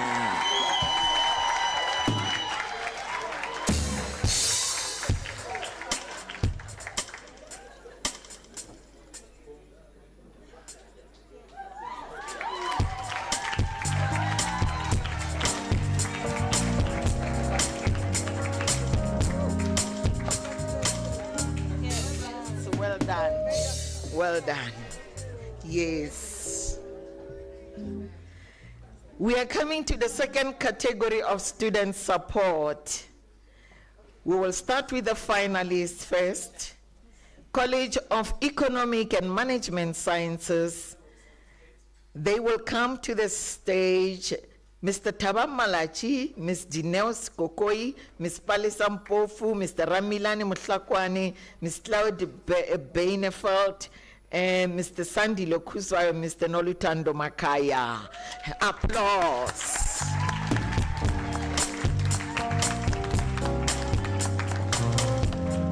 Congratulations as you come to the stage. You are the winners, all of you. Okay, thank you very much. And they were at our workshops. I know them all. Malachi.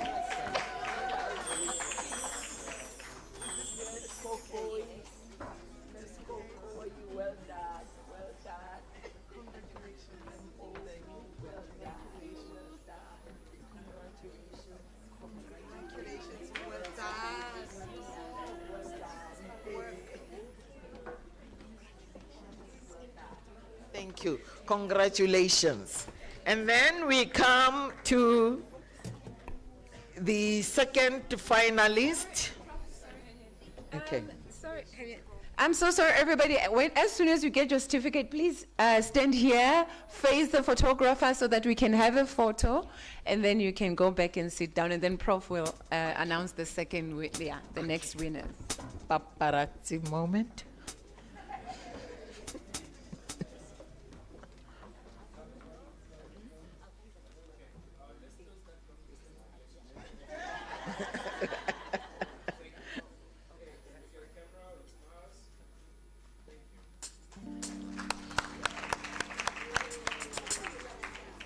Okay. From the College of Agriculture and Environmental Sciences, the finalist is Dr. P. Malachi.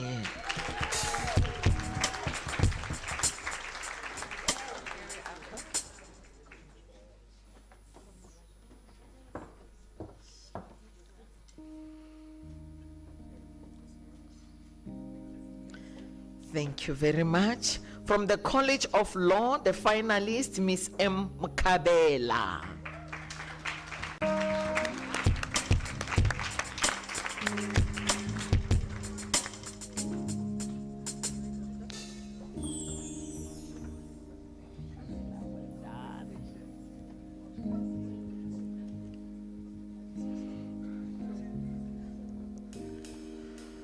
From the College of Accounting Sciences, the finalist, Ms. Muiponi Ditaule.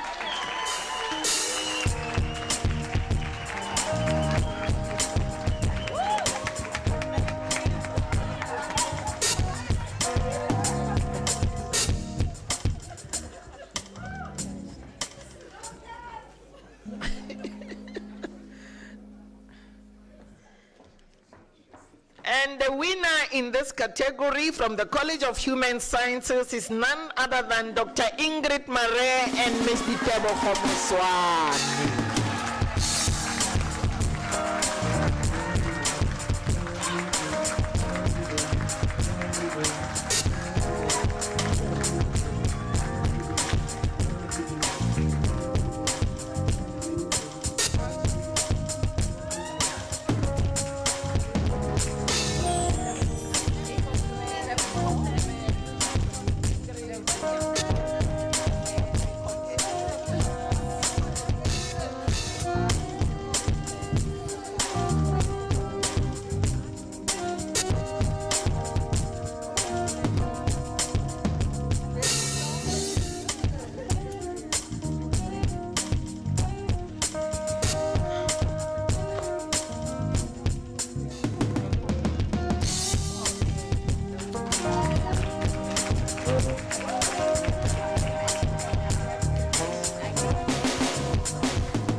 Colleagues, apologies, I forgot one finalist from my College of Education, Dr. Patricia Foto, in the category of student support.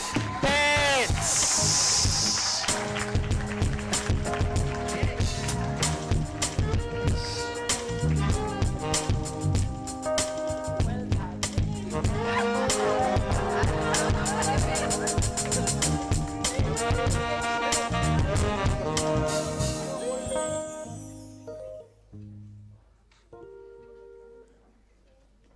young academic, very dynamic.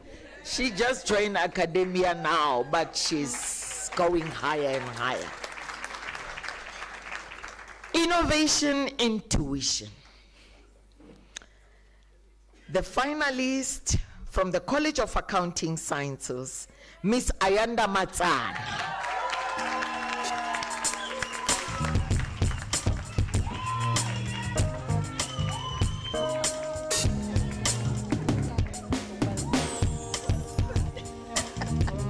Let me tell you a story about the Ayanda. She attended the workshop in May for the College of Accounting Sciences. After the workshop, we were conducting teaching and learning from the philosophies, methodologies, and how we teach. She cried. She said, "Prof, I joined Unisa 3 years ago. I wanted this. I wanted this." So we know the teachers in the institution. Well done, Ayanda. Yes, continue to shine. Yes.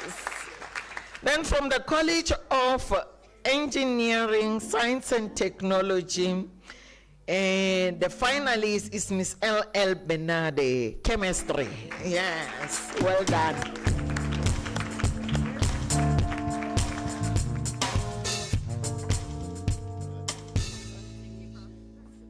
Well done, well done.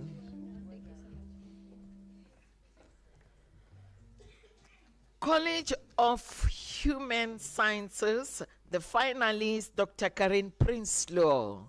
Well done, well done.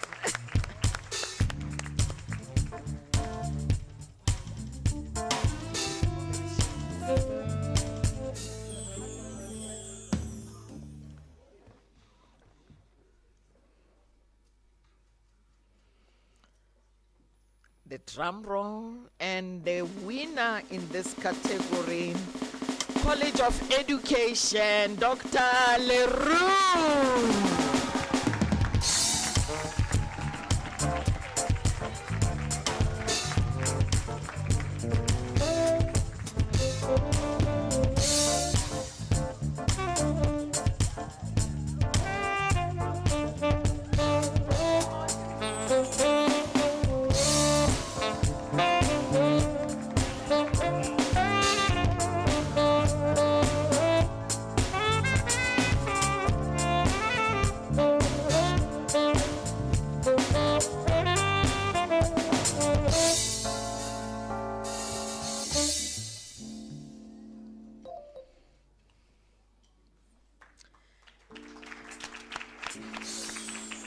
The next category is a category of assessment.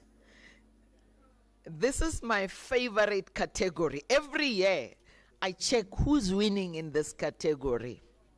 It's a pity I can't go to the module site and check. Okay, here we don't have finalists, but we have the winners from the College of Economic and Management Sciences, Ms. Zurika Robinson, Ms. Palesa Mpofu, Mr. Charles Lotlela.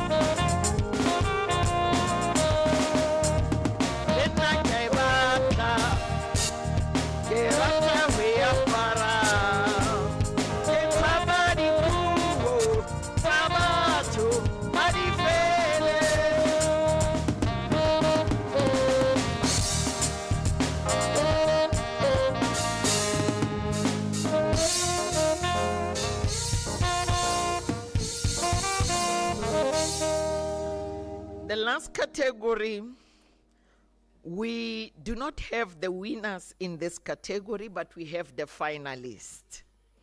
The finalists are all from the College of Human Sciences, Mr. Obakeng Africa, Ms. Mbali Khame, Prof. Kobus van Weingaart, Ms. Zandi Siwe Khatebe. Shall they all come to the stage?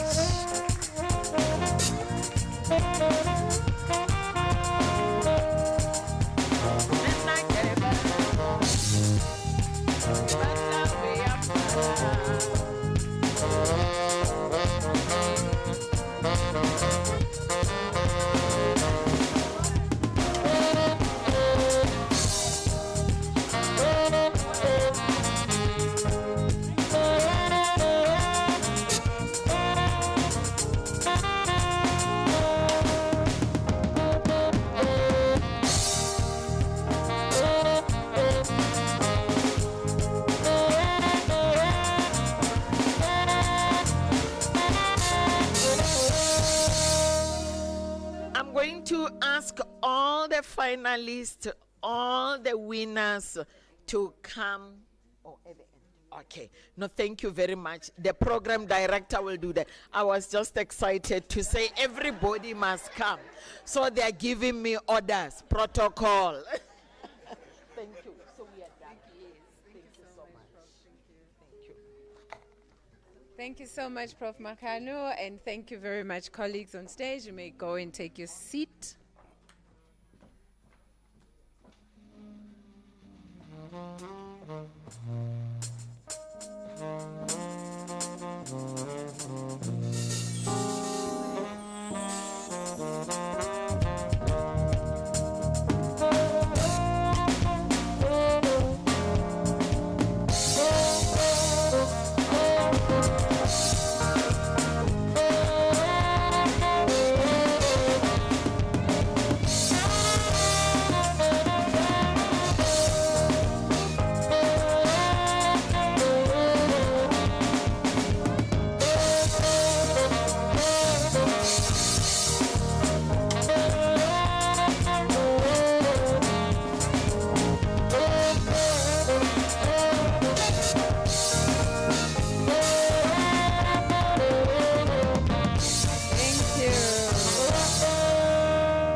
Thank you so much. Ladies and gentlemen, another round of applause for all our finalists and winners. And we're still feeling a bit generous, so I think one of you in this room also deserves a prize. So we're going to have a quick quiz again. I'm going to make it very, very easy. So again, reflecting back on the speeches that were given earlier, there's something that the VC said. Long-term memory, short-term memory. Okay, but like I said, it's going to be very easy. So she spoke about Paulo Freire and his work on the pedagogy of the oppressed. But she also indicated the importance of looking back in history and understanding those who contribute towards our thinking. So who was that person that contributed to Paulo Freire's thinking? Walona. There's a hand. Okay. Amelka Kabara. Okay, there we go. Easy. There you go. I was really hoping that all of us would remember that, because I think it is very critical as we're thinking about pluriversality, as we speak about Africanization, as we speak about decolonization. All of us know about Paulo Freire, right? When we're thinking about education, critical consciousness, critical thinking. But then many of us do not know Amilcar Cabral. All of us do not know him as an African thinker, as a leader, as a liberation struggle hero, as a man from the continent, as a man from Guinea-Bissau. So let us please go back as we're thinking about the work that we're doing, as we're thinking about our teaching and learning, and not start from where we are, only looking forward, but it's important for us to look back. Decolonization is about looking back. It's about unlearning some of the things, relearning some of the things. Today we know that many scholars have influenced, many African scholars. We're talking about our 150th birthday theme as being what? Reclaiming African intellectual futures. How do we reclaim if we do not know? So it's important for us to understand this, colleagues. Thank you very much. That's homework for all of us and something for us to reflect on. And now I'm going to ask, as I'm given a note, a very long note. Okay, we just asking you to hand over the gifts to our adjudicators as well as facilitators. Okay, ladies and gentlemen, continuing in the spirit of giving, we would also like to take this opportunity to thank and acknowledge all our adjudicators. You heard when we were given the feedback about the amount of work that went into reading all the portfolios, giving feedback, and deciding on who the winners are. We are all the better for it, and in thinking ahead, we know what goes into the work of adjudicating the excellent work that was shown to us today. So I would like to call all our adjudicators and facilitators for the workshops in preparing our finalists to be where they are today to please come and join me, as we would like to give you a token of appreciation.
Thank you so much. Ladies and gentlemen, another round of applause for our facilitators and adjudicators.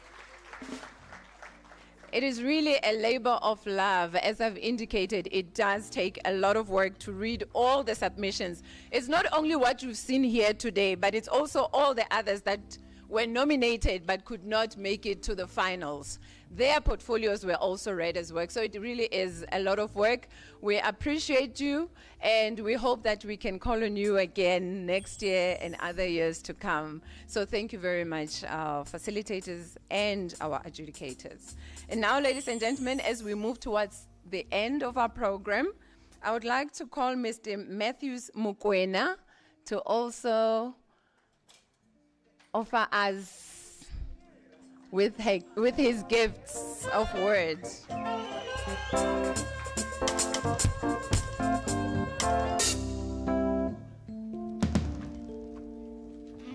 Halala, University of South Africa, halala.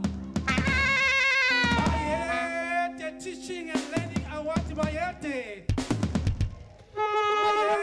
150 years University of South Africa, Bayete. Halala, Teaching and Learning Award. Learning Kikulume. Learning Kikopele. Uba nobegasazi today. Ukuthi kuzoba lilanga lama Teaching and Learning Award. Uba nobegasazi today. Ukuthi we will be celebrating our tuition and learning support. Kwakwazela makwakwazela nawe baba. Nibaholi bakusasa. Ningama leaders of tomorrow. Gina nizokuthola ama awards. Abonongorwana namhlanje si. Ngiyavuma. Nibahle namhlanje si. Nibakhulu namhlanje si. All of you, you are the champions of the University All eyes are on you today with the recognition and excellence in teaching and learning awards. Ngiyavuma, ngiyavuma. Ngithi thuthukise ihlelo le-transformation and teaching and learning. Imithombo yokuphatha njengabaholi. Ngitsho kulabo abama-module designers. Ngitsho kulabo abama-student supporters. Ngitsho kulabo be-tuition and what innovation. Ngitsho nani nineni ku-assessment. Ndiyakarisa namhlanje phambili nge-University of South Africa, phambili. Phambili, thank you very much. Thank you. Ngiyathokoza, ngiyabonga, ngiyalebuha. Na cancer. Thank you very much. I'm from the Department of African Languages. Thank you very much.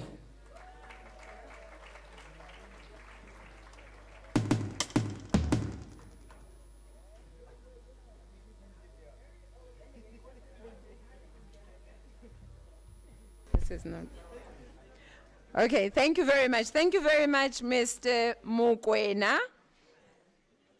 We appreciate the words of praise and congratulations and acknowledgement of all our colleagues in teaching and learning and the amazing work that they're doing. And now, ladies and gentlemen, I would like to call Professor Hlongwane to come and offer concluding remarks and vote of thanks.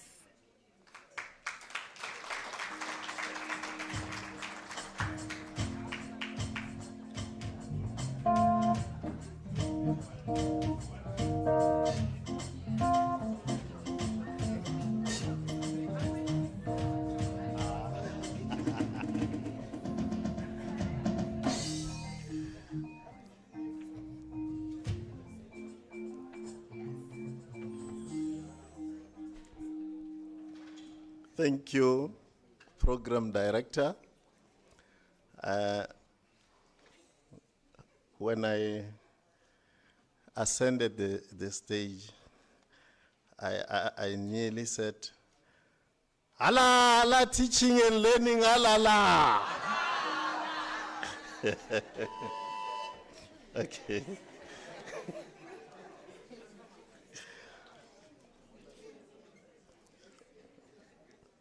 Okay, I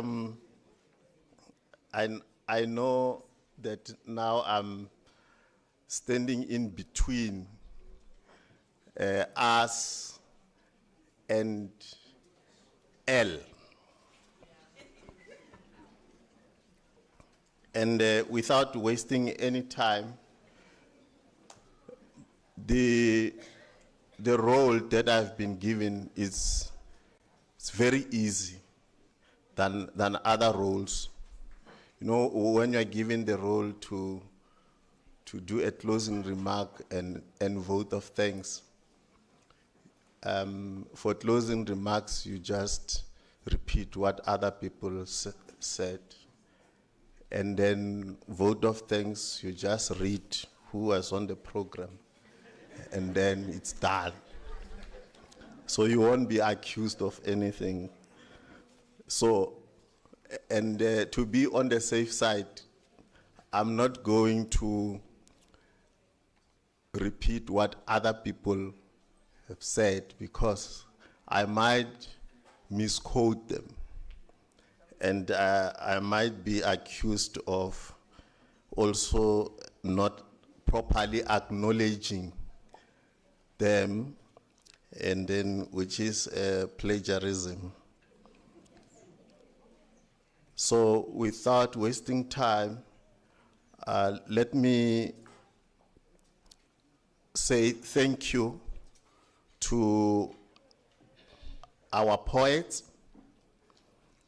Ms. Claudia Fratini, Mr. Matthews Mokoena, and I didn't know that Prof. Mswele also is one of the poets, but I had her citing a poet here, a poem, And then let me also thank our band. They blessed us with beautiful music. They played one of the songs. Actually, they attempted to play it because while it started, and then they cut it. And when I started to sing that song, one of our professors looked at me with that eye. I think she wanted to ask me, "How old are you?" Okay. And then our adjudicators, thank you very much for the work well done. If it weren't because of you, we wouldn't be able to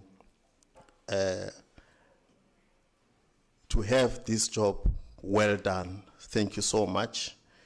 To our program directors, Dr. James, Prof. Sahalo, thank you so much. You did a very good work in running this program for us. Let me not forget our sign interpreter, Me Ntabiseng, just next to me here.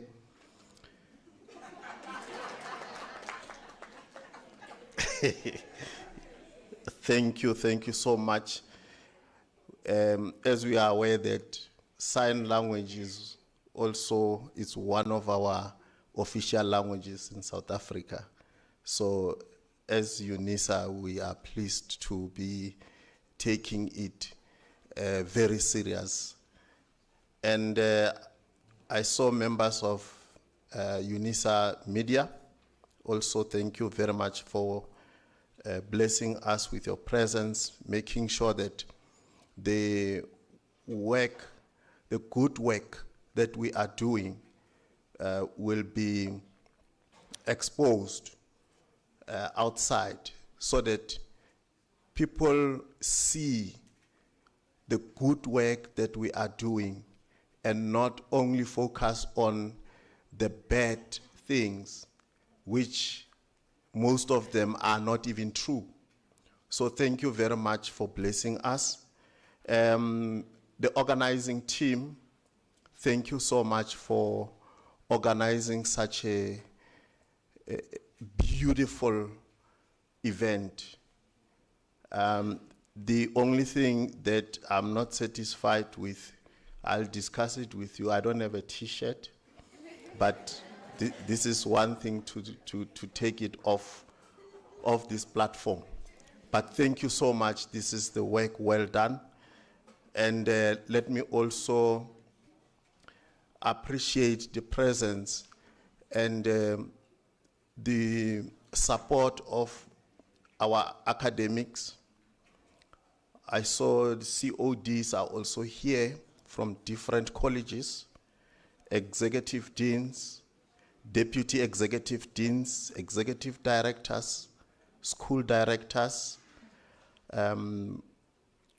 professional and administrative staff. Colleagues, I saw in the morning we signed the register. If I had enough time, I would actually call each and every one of you by names. But unfortunately, let me just summarize it.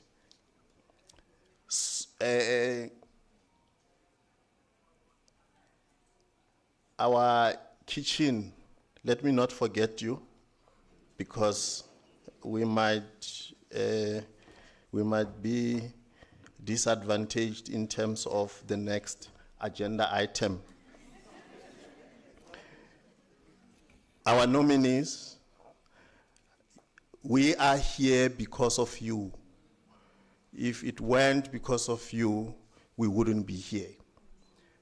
Nkabe isekale na nkebe re se mo. And we are all winners. Even myself, I'm counting myself as a winner, although I didn't get the certificate, but this is another topic for another day. And then, please bear with me, colleagues.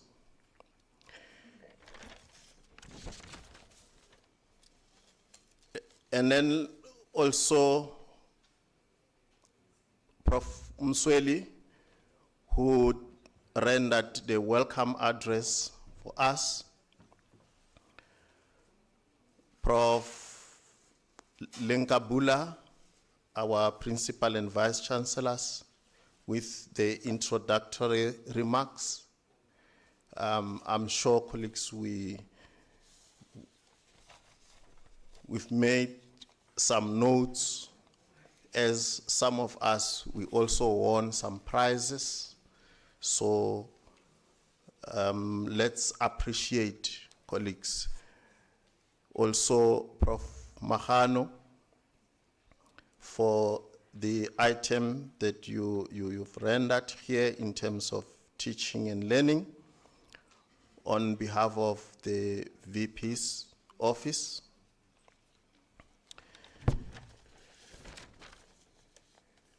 Yo, colleagues, my list is too long.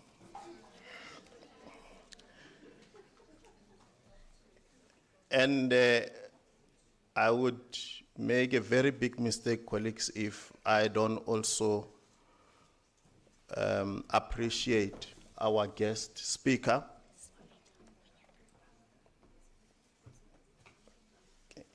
Our guest speaker, Miss Jessica Nell.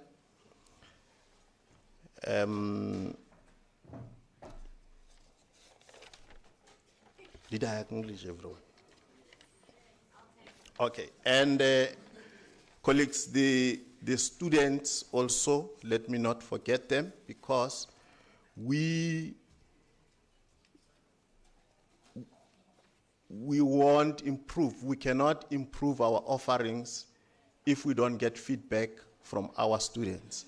They are the important stakeholders in this case. And lastly, colleagues, I want to thank myself.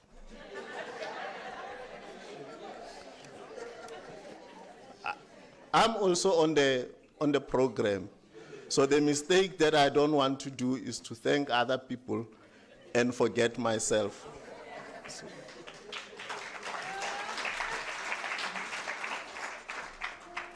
And yeah, thanks for that round of applause, but you jumped the gun.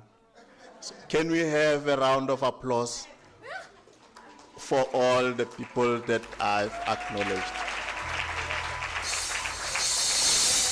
Thank you.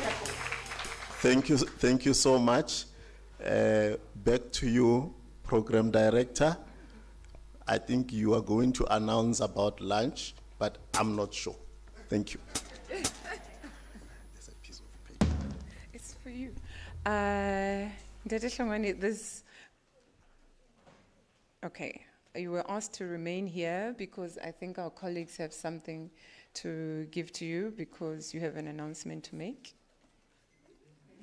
It's very odd, but the program director gives because we can give gifts to ourselves. Oh, okay. You need to gift this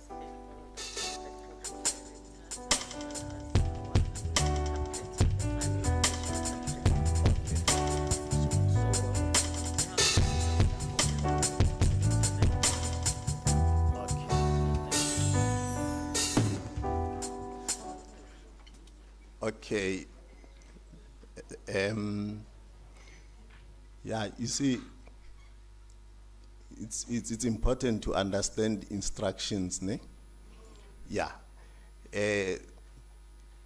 Can I request our program directors to ascend the stage? And also let me ask our sign interpreter to also join them on the other side of the stage, on my left-hand side of, on my left-hand side.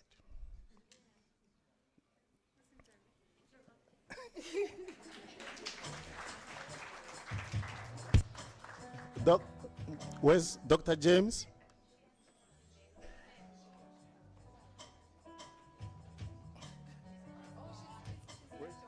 She's left. Oh, okay. So, colleagues, this is to appreciate the beautiful roles that our program directors and our sign interpreter have done today. So, can we get a round of applause for them, please?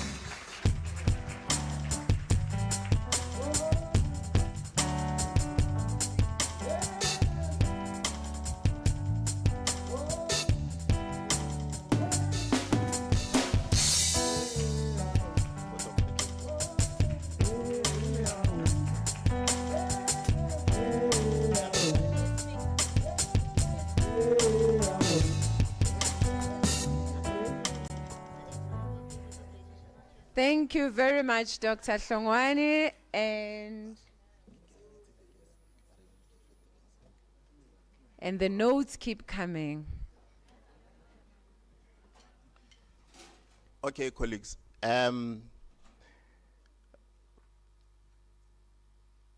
The other one that I think I made a mistake, but okay, it's not my mistake. Don't blame me. Okay, I'm going to request our guest speaker to come forth so that we can also hand over the appreciation.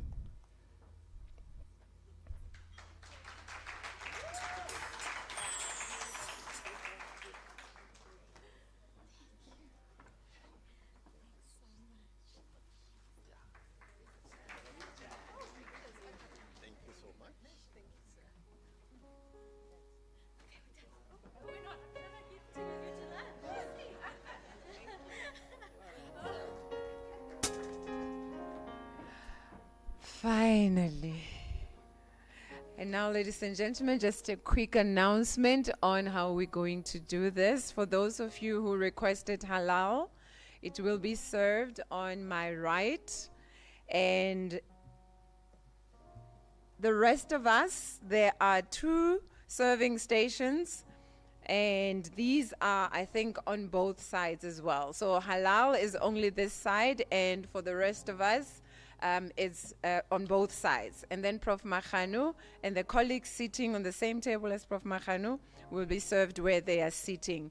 And all our finalists and the winners, we would like to request you please to come back for the pictures. You remember you did not get to take pictures with Prof. Makhanu as well, so we'd like to just quickly please, we will arrange properly, I think, when we get here for the pictures. And with that, ladies and gentlemen, lunch is served.